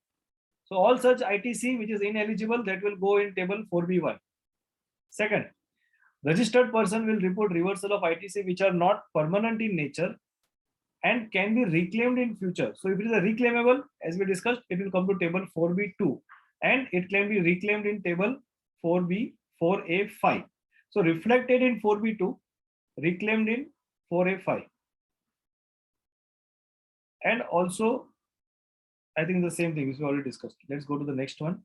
Still. So therefore, the net ITC available will be calculated in table 4C as we discussed. Net ITC will get auto-reflected to the ECL of the registered person. The details of ineligible ITC under section 75 as provided in table 4B are not required to be mentioned now in 4B as was required to be done currently, because it is to be reflected in these numbers. It is to be reflected in 4D1. That is why. Then ITC not available. I think limitation period we have already discussed. Okay, coming to the next advisory which has been issued by the GSTN. This advisory is on mentioning of HSN codes. The advisory reflects that if the aggregate annual turnover is less than 5 crore, minimum 4 digits are to be mentioned. This rule, this provision was already there on statute, but the portal was allowing lesser digits and hence people were still mentioning lesser digits. Now the portal is equipped to take up the minimum digits as prescribed. That changes are happening on the portal, and hence now we need to ensure that number of digits are correctly mentioned while filing the GSTR1. So minimum 4 digits in case of turnover less than 5 crore and minimum 6 digits in case of turnover more than 5 crore. Okay, this is one more circular which is very, very interesting. And this is regarding transactions involving fake invoices. Lots of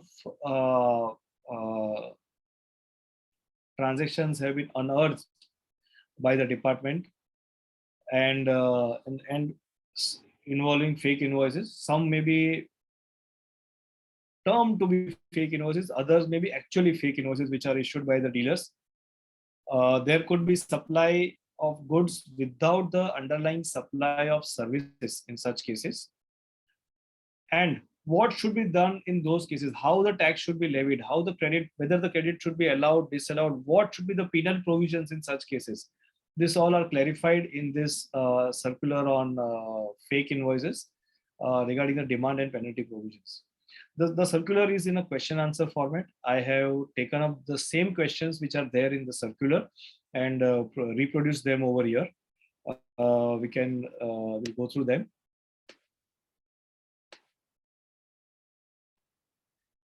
So now there are three parts to this circular. There is issue 1, there is issue 2, there is issue 3. Say there is a transaction. I'll just explain in general the transaction. A is supplying goods to B without the underlying supply. What will happen in the case of A? That is in point number 1. In point number 2, or in clarification number 2, what will happen in the case of B when he is taking input tax credit of such supplies? But he is having a normal supply of goods, and with the underlying goods, the goods are sold, but only the purchase invoice is fake. Third situation, where B is also in turn issuing a fake invoice to C. He is availing input tax credit on a fake invoice and he is issuing a fake invoice to C. Then what would be the position of B in that case? So these are three types of transactions which have been clarified in three different question answer format. So let's see, let's take them one by one so that we are not confused, because there could be three situations. What happens first in the case of A, what happens in the case of B, then what happens in the case of B again in a different situation. These are the three positions that we are going to discuss. Okay, so position 1, issue 1. In case where a registered dealer A has issued tax invoice to another registered person B without any underlying supply of goods or services. So A has only given an invoice to B and goods are not supplied, right? Whether any demand or recovery can be made from A. This is question for A only. Whether any demand and recovery can be made from A in respect of the said transaction, and whether any penal action can be taken. What does the clarification say? Since there is only been an issuance of tax invoice from A to B without the underlying supply of goods or services, therefore such an activity does not satisfy the criteria of supply as per section 7. As there is no supply by A to B in respect of such tax invoice in terms of the provisions of section 7, no tax liability arises against A for the said transactions, and accordingly no demand and recovery is required to be made against A under the provisions of section 73 or 74 of the CGST Act. Since there is no supply by A to B, only a fake invoice has been issued, the tax cannot be demanded from A. A will not be liable to pay tax in such cases. So no tax, so no interest also. Okay, but is there any penal provision? Of course there is. The rule first clarifies that no penal action under section 73 is required to be taken against A because this transaction is not happening under section 73. However, A shall be liable for penal action under section 122(1)(2)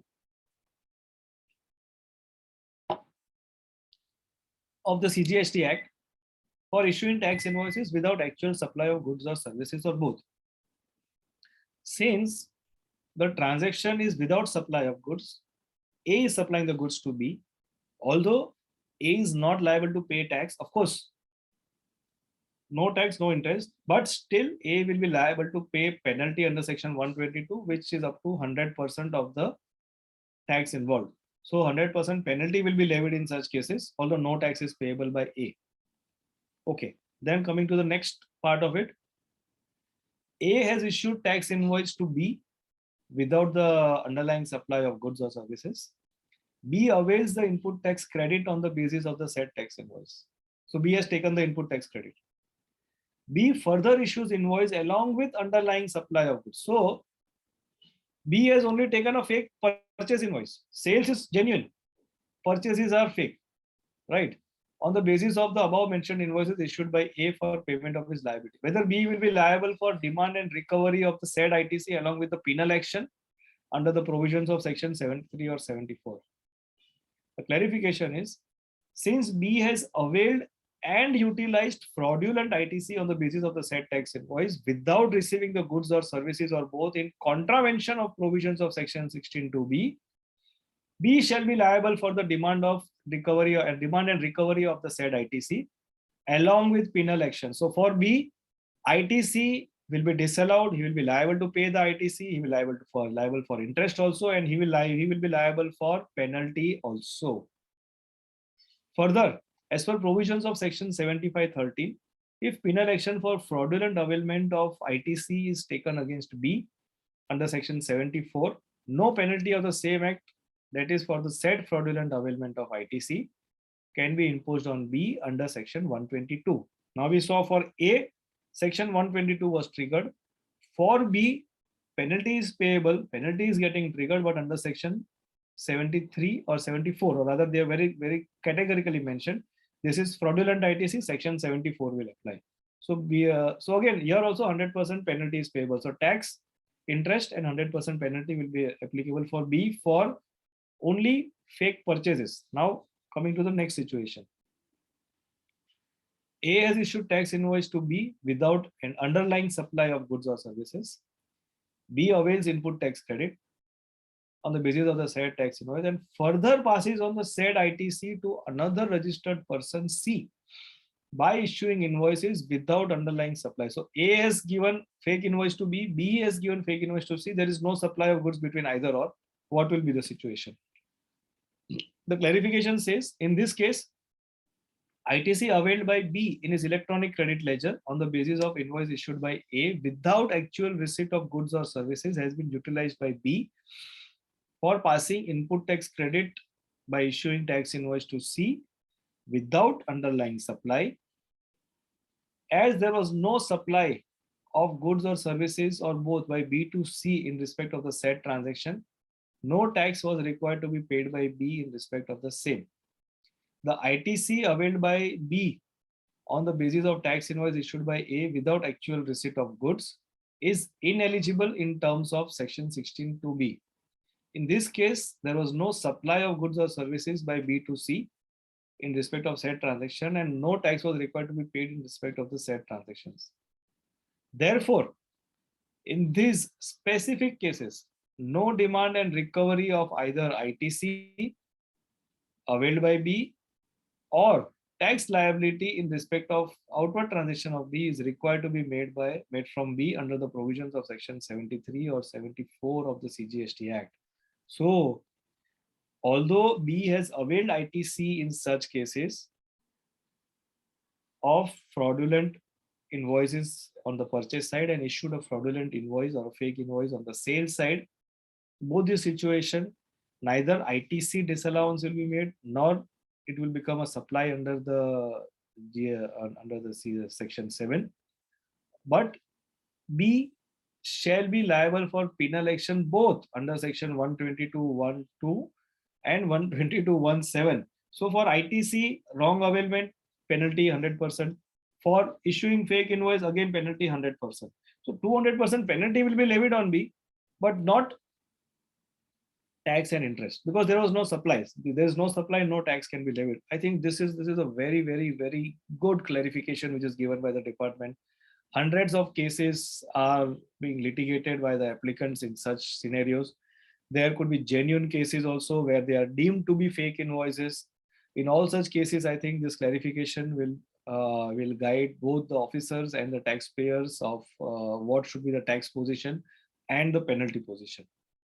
One more aspect is there which I have not mentioned over here, that prosecution proceedings can also be taken up in each of these cases under section 132 of the CGST Act, wherein there could be an imprisonment to the persons who are involved in such transactions, and that would be depending on facts of each case. That is clarified in the circular.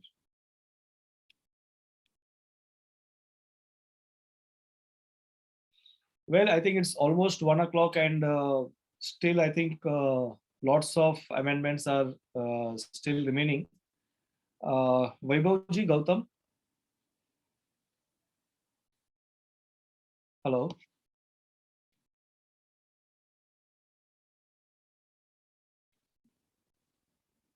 Hello. Vaibhav, Gautam. We'll take up the question answer later. How much time do you think we can continue? Sorry sir. How much more time can we continue? Sir, 1 बजे का time ही है तो I think we can. Yeah, so we can continue for 10-15 minutes. Maybe I'll try to just touch upon some important aspects. Yes, sir. We are definitely not going to complete all the aspects because the slides are more than 120 pages, 125 pages. I'm on slide 35. Okay. And basically the subsequent slides are on rates, changes in rates of taxes. So maybe we'll not be able to anyway touch upon those, and maybe those are just for information purposes. So I'll do one thing. I'll now just touch upon only the important aspects and just highlight that what are the changes, right? And we have only a few of these cases.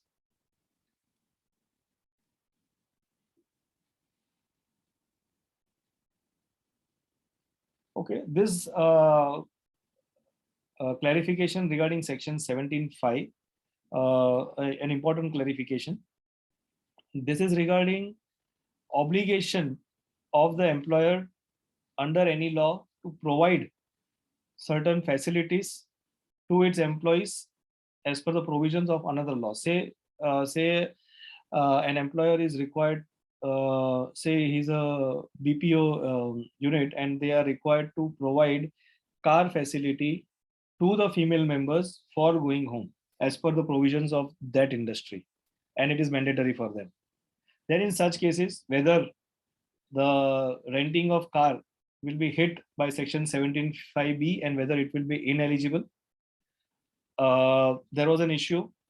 There was an amendment. There was a proviso which subsequently was brought under the statute. This proviso I have highlighted over here, that provided that the input tax credit in respect of such goods or services or both shall be available where it is obligatory for an employer to provide the same to its employees under any law for the time being in force. But there was an issue, and this is because of some of the, we can say, the babus which draft the law with some cut paste error, some copy paste error, and some typographical error. In the case of Tata Motors Limited, they had applied for an AR in Gujarat, whereby the ruling, in the ruling it was observed, that section 17.5b1 subclause ending with a colon and followed by a proviso which ends with a semicolon is to be read as an independent subclause, independent of subclause 3 and its proviso of subclause 2. So what had happened, the proviso, the placement of the proviso in the GST law was after a semicolon, was after a colon, and in the proviso there are, in section 17.5b, there are 3 subclauses, 1, 2 and 3. So the question was that whether this proviso will apply to all the 3 clauses, or it will provide, it is applicable only to the clause C after which it is placed and which is there after a colon. And in the earlier 2 subclauses, there were semicolon. The observation by the ruling, the ruling authority, the advanced ruling authority observed that the proviso to section 17.5b3 is not connected to clause B1 and cannot be read into it, and hence they disallowed the input tax credit to Tata Motors in that case. I think this matter has subsequently traveled to the GST Council, and now a good clarification has come that the proviso is applicable to all the 3 clauses and not only to the subclause 3. A welcome and a desired change. This is only because of some minor error of a colon and a semicolon and placement of that proviso beneath clause C. It should have been beneath clause 17.5b. the placement, when we see even in this PPT, there are tabs which are there. The correct tab was not mentioned, or was not there, and that is why this entire issue cropped up, and it took 2-3 years for the government to come out with this clarification.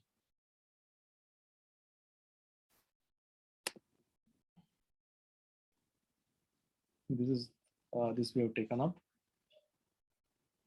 Okay. Utilization of amounts available in the electronic credit ledger and electronic cash ledger. So this clarification number 172, circular number 172, it clarifies, this is regarding the credit ledger. It clarifies that any payment towards output tax, whether self-assessed in the return or payable as a consequence of any proceeding instituted under the provisions of GST laws, can be made by utilization of the amount available in the electronic credit ledger of a registered person. What does this mean?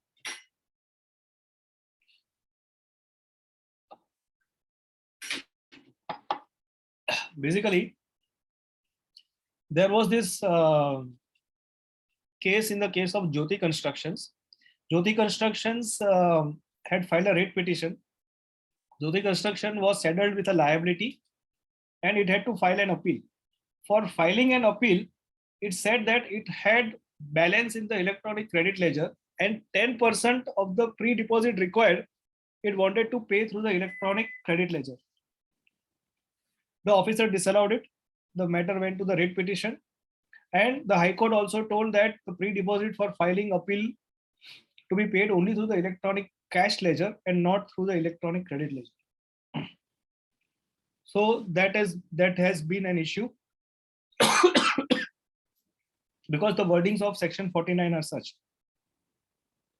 Now, welcome clarification, I should say, because it says that the amount available in the credit ledger can be used for making payment which is payable as a consequence of any proceeding instituted under the provisions of the GST law. Actually, they could have made a clear clarification. This clarification is not very clear. Whether that section 49(4), wherein this High Court has given an observation, whether it will cover that position or not. But just for the sake of clarifying something, they have clarified as a consequence of any proceeding instituted under the provisions of GST law. So whether the demand which is raised because of in the assessment order, the show cause notice order is there, it is because of an proceeding instituted and that show cause notice had come to pay that, electronic credit ledger can be utilized if I'm paying the full amount. But if I'm filing a pre-deposit, will I still be hit by this judgment? This is not made clear over here. That still remains an issue. But if we feel that it is a proceeding instituted under the provisions of GST law, that is why I'm filing an appeal against that order. And hence I should be eligible to utilize the pre-deposit. I think that should be allowed. This has happened in the erstwhile service tax regime, wherein the courts have ultimately allowed the taxpayer to make payment to the credit available, because it's as good as tax paid to the government, because as per the entire scheme of the act, the tax is paid to the person who is collecting the tax, and it is the responsibility of that person to pay it to the government, and it is the responsibility of the buyer to take the credit of that. It is as good as tax paid to the government. But nonetheless, all these issues are cropping up, and I do hope that now the department will at least understand this and allow pre-deposit through the electronic credit ledger.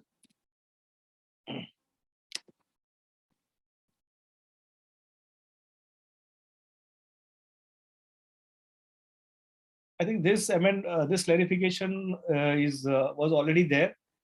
Any amount which is lying in the electronic credit ledger, it can be utilized for making payment of output tax only. It cannot be used for making payment of interest, penalty, or late fees. Similarly, electronic credit ledger cannot be used for payment of erroneous refund sanctioned to the taxpayer where such refund was sanctioned in cash. I think this is rightly so, because a refund of ITC was sanctioned and the person has got cash. Now, if the refund was erroneous, the cash should be repaid and not the credit ledger to be redebited again. So this seems to be proper.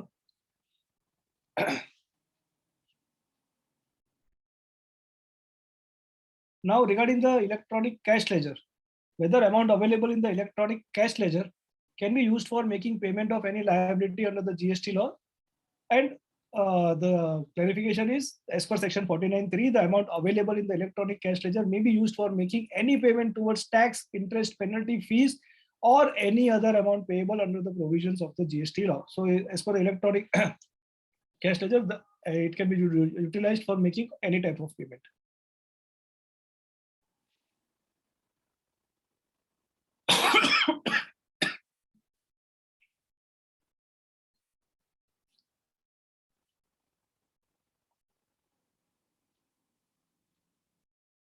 I'll now take up some of the changes. Sorry for the sore throat.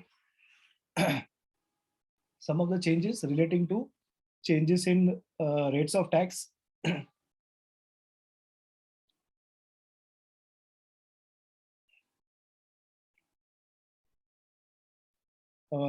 These are the rates of taxes which have got enhanced to levelize the duty structure. The raw material cost was higher in such cases. The finished goods rate was lower in such cases, and hence all these cases where the raw material cost was raw material tax rate was lower, the tax rate has been enhanced, so the dealers will get more credit and they did not apply for refund. They need to pay to the government, and they did not apply for refund.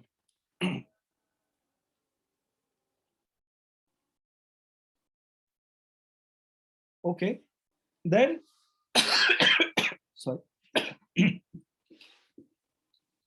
Then one amendment relating to works contract transactions. Now this is an important amendment. There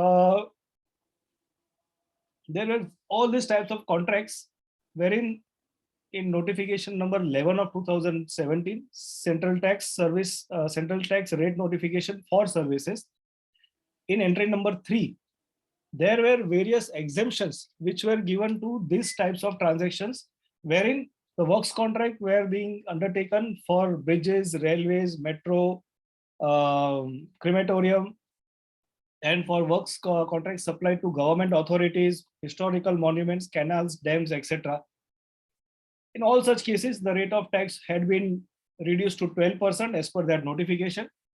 What they have done, they have removed all those sub entries which were there in entry number 3 from and all those entries have now gone to the residuary entry number 12.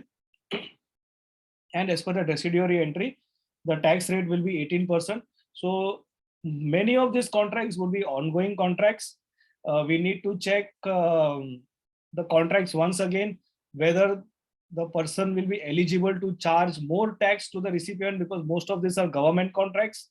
What are the clauses in the contract which is assigned?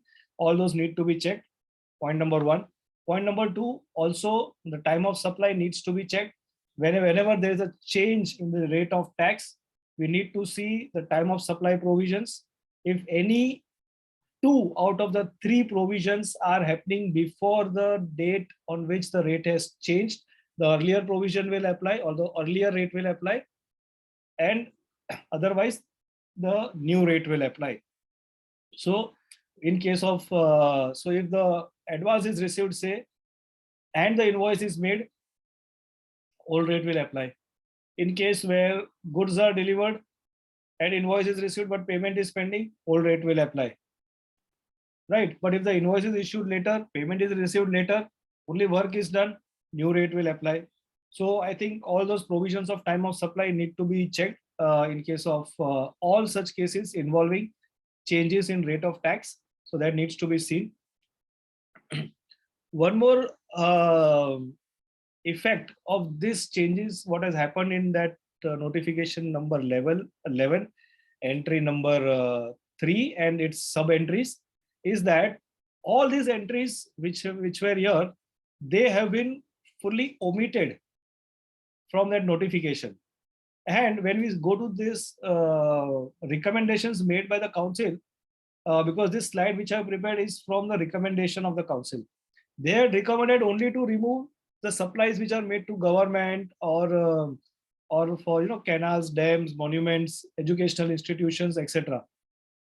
But when we actually go into these notification entries, many such transactions were there wherein, say, the contractor was doing works contract transactions for affordable housing projects, for, say, Rajiv Awas Yojana projects, for Jawaharlal Nehru Awas Yojana project, and economically weaker section projects. There were so many such projects which were reflected in that notification. They have omitted the entire entry. So now even in those projects, the rate of tax will get enhanced wherever those projects were live and they were not falling under the new regime of construction contracts from April 2019. Wherever they were live in all those projects, the higher rate will apply. This actually needs to be checked into what is the nature of the contract which is being undertaken, especially with respect to affordable housing and the effects thereof.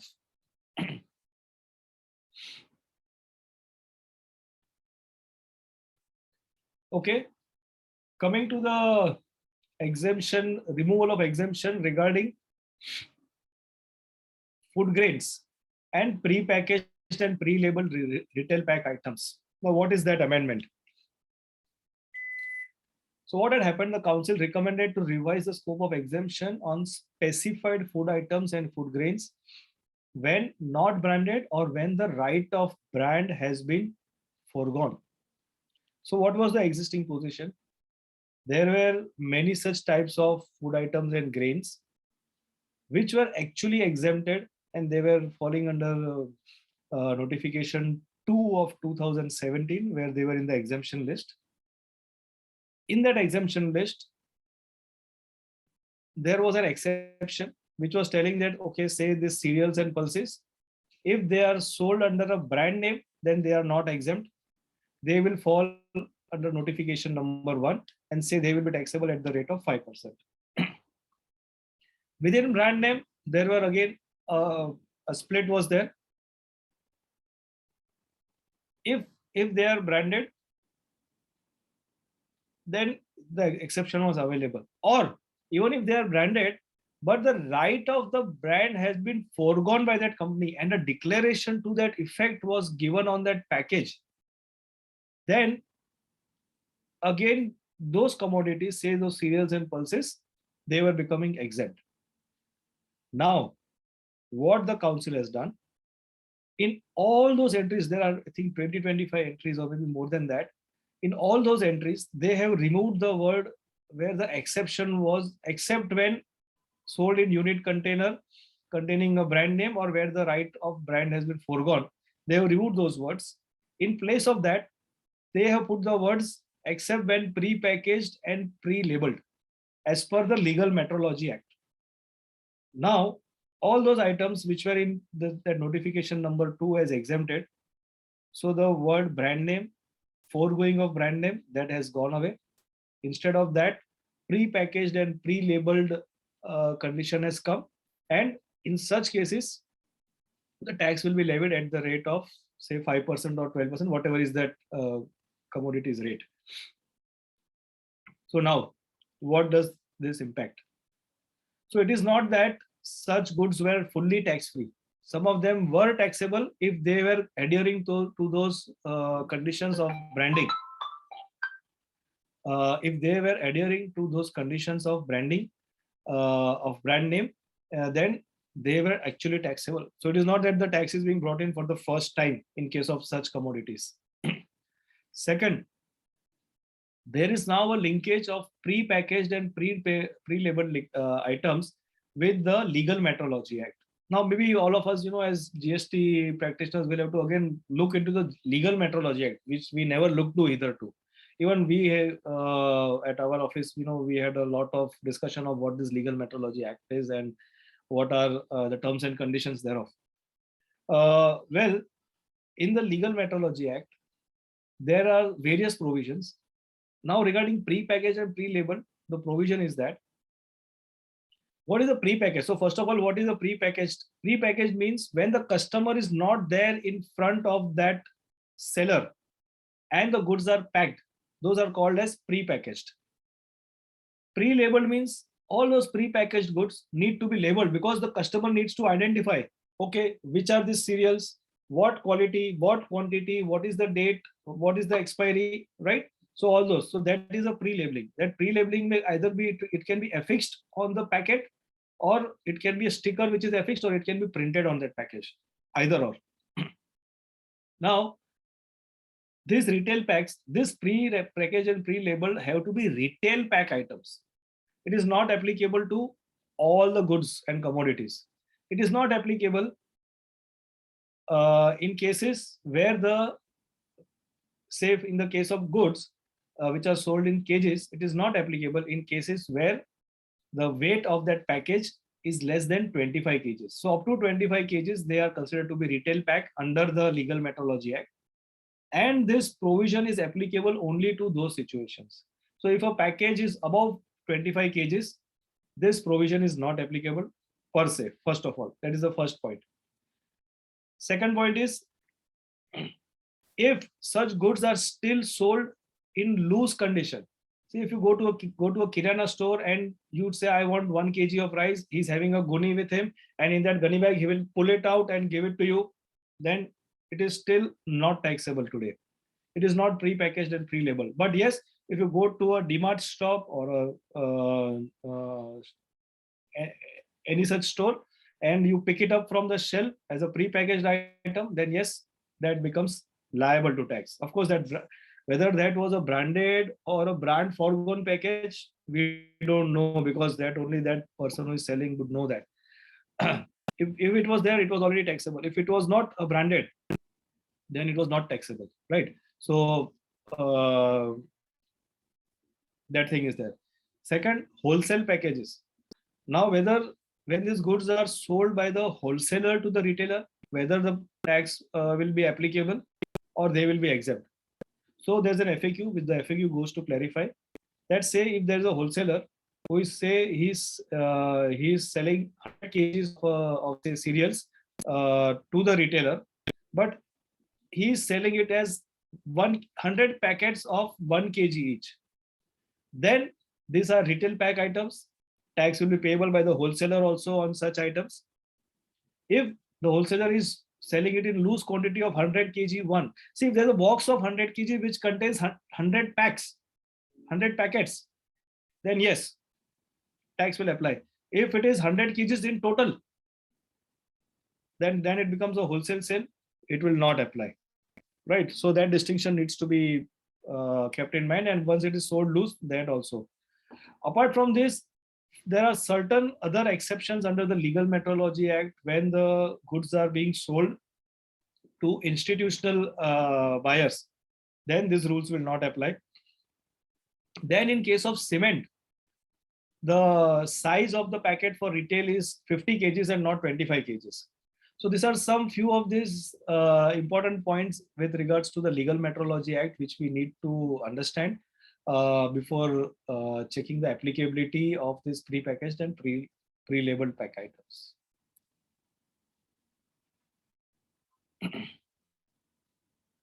Okay, one more withdrawal of exemption is with regards to scientific and technical instruments supplied to public funded research institutes.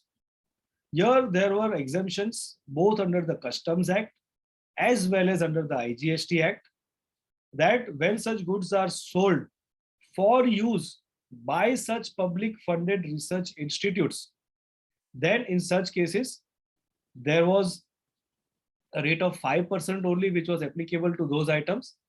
Now that concession has been removed, and whatever is the rate applicable to that instrument, say if that instrument is generally sold at 12% or at 18%, then that applicable rate will apply. Similarly, in the case of e-waste, the rate has been rationalized from 5% to 18%. There are so many small rate changes, and I don't know, the government is, will get huge sources of huge revenue from all these cases.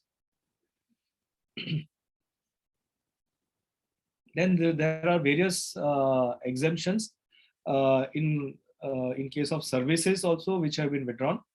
I think the important ones are storage or warehousing of commodities that is the commodities on which GST is levied. If the commodity is such on which GST is levied, then there was an exemption either to on the warehousing of those commodities, and GST was not chargeable. Now GST will become chargeable on such commodities. Similarly, fumigation in warehouse of agricultural produce which was exempted, that will become liable to tax. Services by RBI, IRDA, SEBI and FSSAI, this were either to exempt, they will now become taxable. Also, services provided by GSTN will also be taxable. This, as of now, all these are under forward charge. We don't know how this is going to take place, whether any notification for reverse charge will come on them or not. As of now, it is already only under forward charge. And one more important change regarding the withdrawal of exemption is in the case of renting of residential dwelling to business entities, to registered persons. Here also there is lots of hue and cry that residential apartments, renting of residential apartments has become taxable. It has become taxable, but only in very few cases. Commercial renting already was taxable under forward charge. Tax was payable, leviable. It was already there. Renting of residential dwelling to business entities was exempt, either to, because say there is a company which is renting a house for its director. Then in such cases, although the expense was being incurred by the company, it was the director of the company who was staying in that residential house, or for which rent was being paid by the company. And being a residential house, the exemption was available to the service provider who was renting that residential house. So now what has got to be amended is the renting of residential dwelling to business entities has become taxable. So the condition is that this renting of residential units to business entities, if they are rented to a registered person, then only they are liable to tax. Otherwise, they are not liable to tax. Secondly, who will pay the tax? The tax is payable under reverse charge mechanism by the person who is taking that property on rent for residential purposes. Right?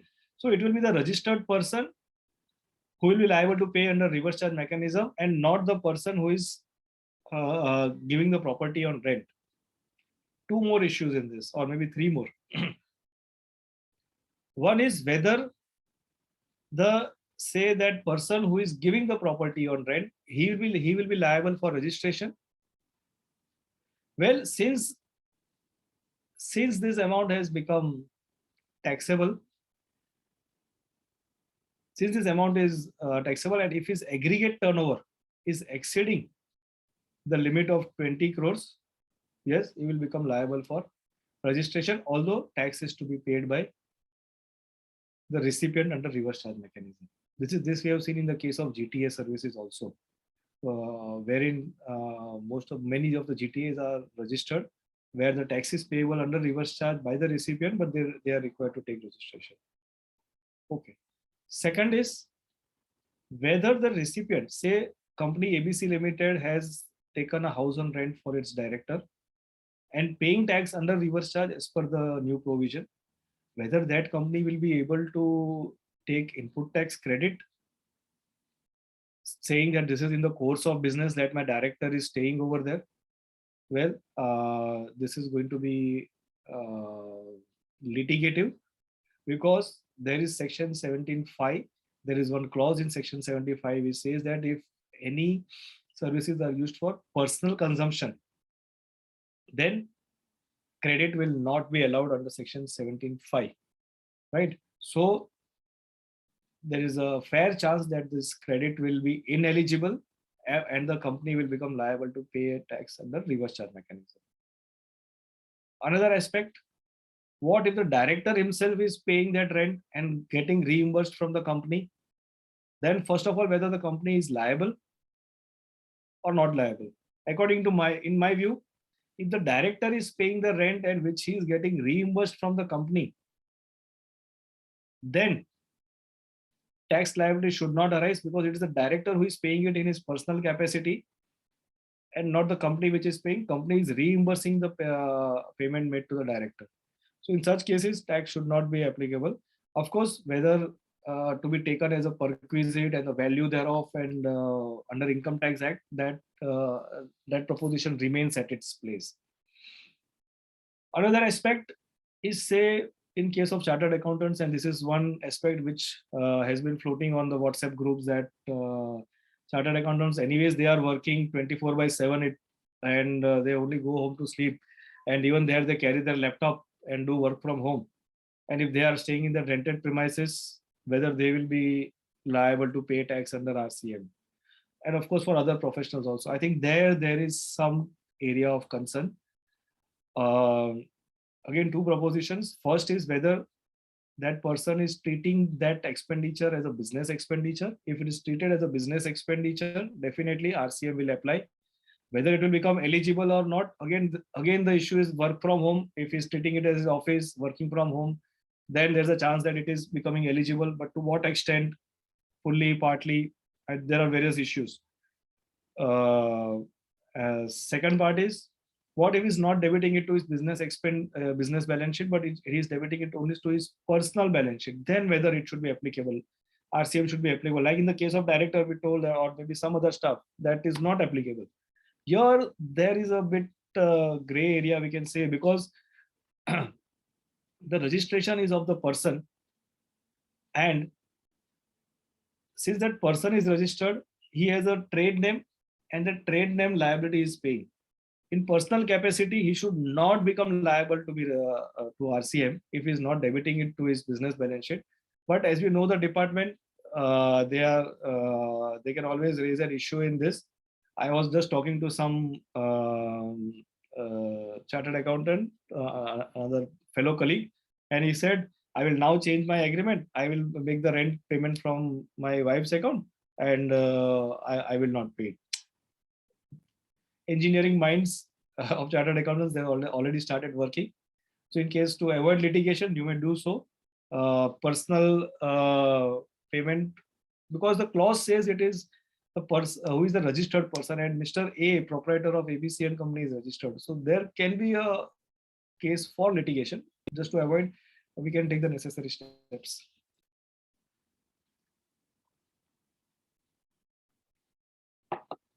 Hotel accommodation up to rupees 1,000. That exemption which was available to small hotels, that has been done away with, and up to 1,000 they were exempted. From 1,000 to 7,500 it was 12%, above 7,500 18%. Now that exemption of 1,000 has gone away, and they will become liable to tax at 12%. One more exemption which is withdrawn, and which I feel is not in the right spirit in which the government has made this amendment. Possibly the government thinks that the rich can afford to pay tax, and there should be a tax on people if there is a room rent exceeding rupees 5,000 per day per patient, which shall be taxed at the rate of 5% in case of hospitalization. Well, healthcare, medical care, this ought not to have been levied. First of all, as a constitution, as a as a roti kapda makan or health, after this COVID, everybody feels that health is of paramount importance, and such a tax should not have come into place. But nonetheless, that has come. Of course, the hospital associations, definitely they are making a representation to the government against this. But till that point of time, we as professionals need to understand the impact. Who will be liable? Whether registrations will be required? How this will happen? First of all, what is the amendment? The amendment is that in case of room rent exceeding rupees 5,000 per day per patient, it shall be taxed at the rate of 5%. So if per day room charges are more than 5,000 rupees, there will be GST on that. On other services which are provided by the hospital, they are still not liable to tax. We most of us might have seen hospital bills, which are quite lengthy, and all item-wise details are given in those bills. Out of that, only this single item has become liable to GST.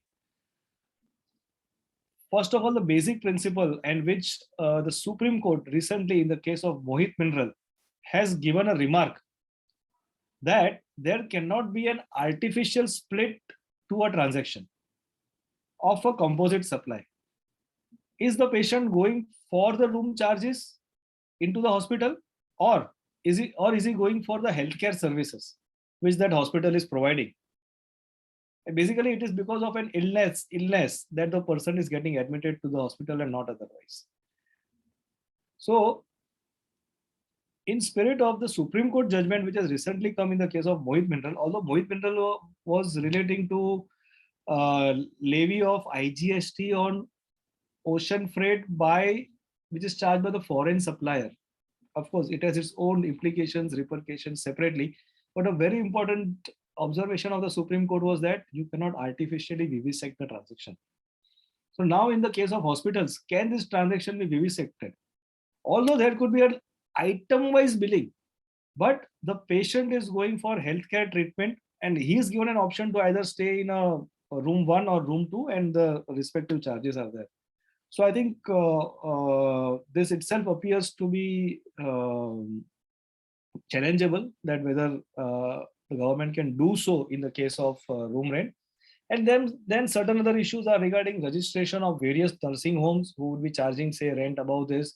All other activities would be exempt. Their turnover would be exceeding 20 lakh rupees, and all such nursing homes, if they are already not registered for their sale of medicines, say, because nursing homes also have, say, within the same proprietary firm, they have a medical shop also, then such nursing homes are already registered. There could be certain other nursing homes which might not be having a chemist shop in their own name. They are not registered. But now all those, will they be required to be registered? That is one. Yes, if the law is applicable, then yes, they will be required to be registered if they are providing such services. Second point is whether the tax is applicable on the room charges or on the bed charges. Because sometimes we have seen that there are 2 patients, 3 patients, 4 patients in one room. So are the charges per room or per bed charges? Moreover, if there are, say, 2 beds in a room and for each of them the hospital is charging 3,000 rupees each, whether then that will be applicable, whether the 5,000 limit will trigger or not trigger, because the recommendation says 5,000 rupees per day per patient for the room rent. It does not speak of the bed charges, and the hospital charges bed charges per patient and not the room charges, except if it is for an exclusive room. So again, to my mind, there will be a controversy. There is a controversy in this, whether it is to be on the room charges. If the room charges are more than 5,000, then it is to be levied, or it is per patient. The objective is if it is to the patient, if it is levied in excess of 5,000, then only it should be GST will trigger. Otherwise, it should not trigger. That seems to be the objective, and that is so mentioned in this recommendation. But when we go to the notification, the wordings are different. There they are telling that it is room charges charged to a person, and per patient word is missing over there, which is mentioned in this recommendation. Either it's a loose drafting again, like we saw in that proviso, it was the tab had got shifted, right? So here also there seems to be some ambiguity, and possibly we should expect some clarification from the government in this respect. Otherwise, the levy, I feel, should not have been made. You cannot discriminate between the rich and poor in such cases, and this seems to be a discriminatory or provision, and of course, in lieu of the recent Supreme Court judgment, improper. Electric vehicles with or without battery.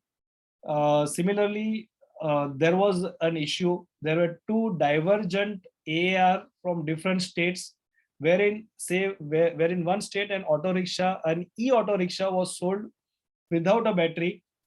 The judgment came that since it is without the battery, it cannot work. The higher rate for the auto rickshaw should apply.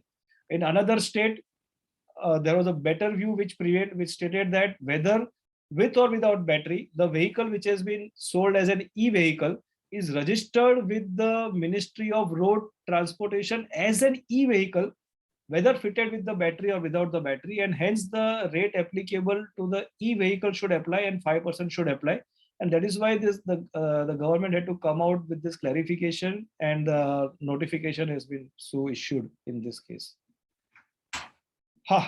I'll just take one last amendment with respect to mangoes. Of course, the mango season has just got completed, and there is a GST which has got levied in some cases. But let's understand, the GST per se has not come on raw and fresh mangoes, but the mango pulp, dried and sliced mangoes, wherever they will be, wherever they are being sold.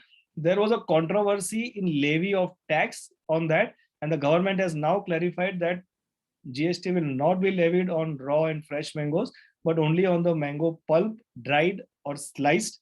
And I think with that, I would like to end my presentation with this happy note that we at least will be able to eat raw and fresh mangoes still without any levy of GST.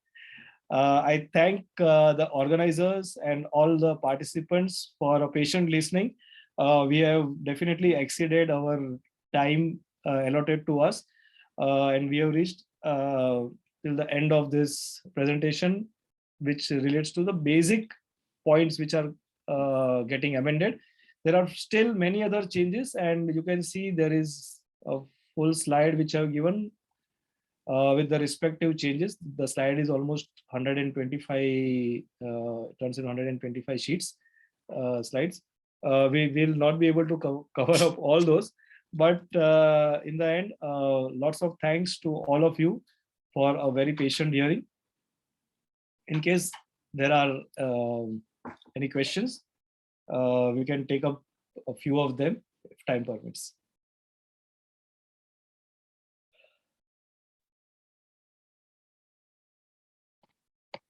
Madam mic mute है आपका.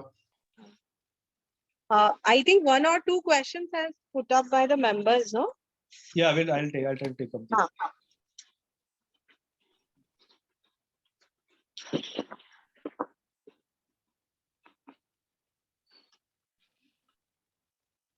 Okay. Rajesh ji. If the assessment order is passed for interest under section 53, what should we do now? Whether appeal needs to be filed or any other mode for cancellation of order? No, there is no provision for cancellation of the order. You will have to file an appeal. I'll stop sharing my screen. It's already stopped, no?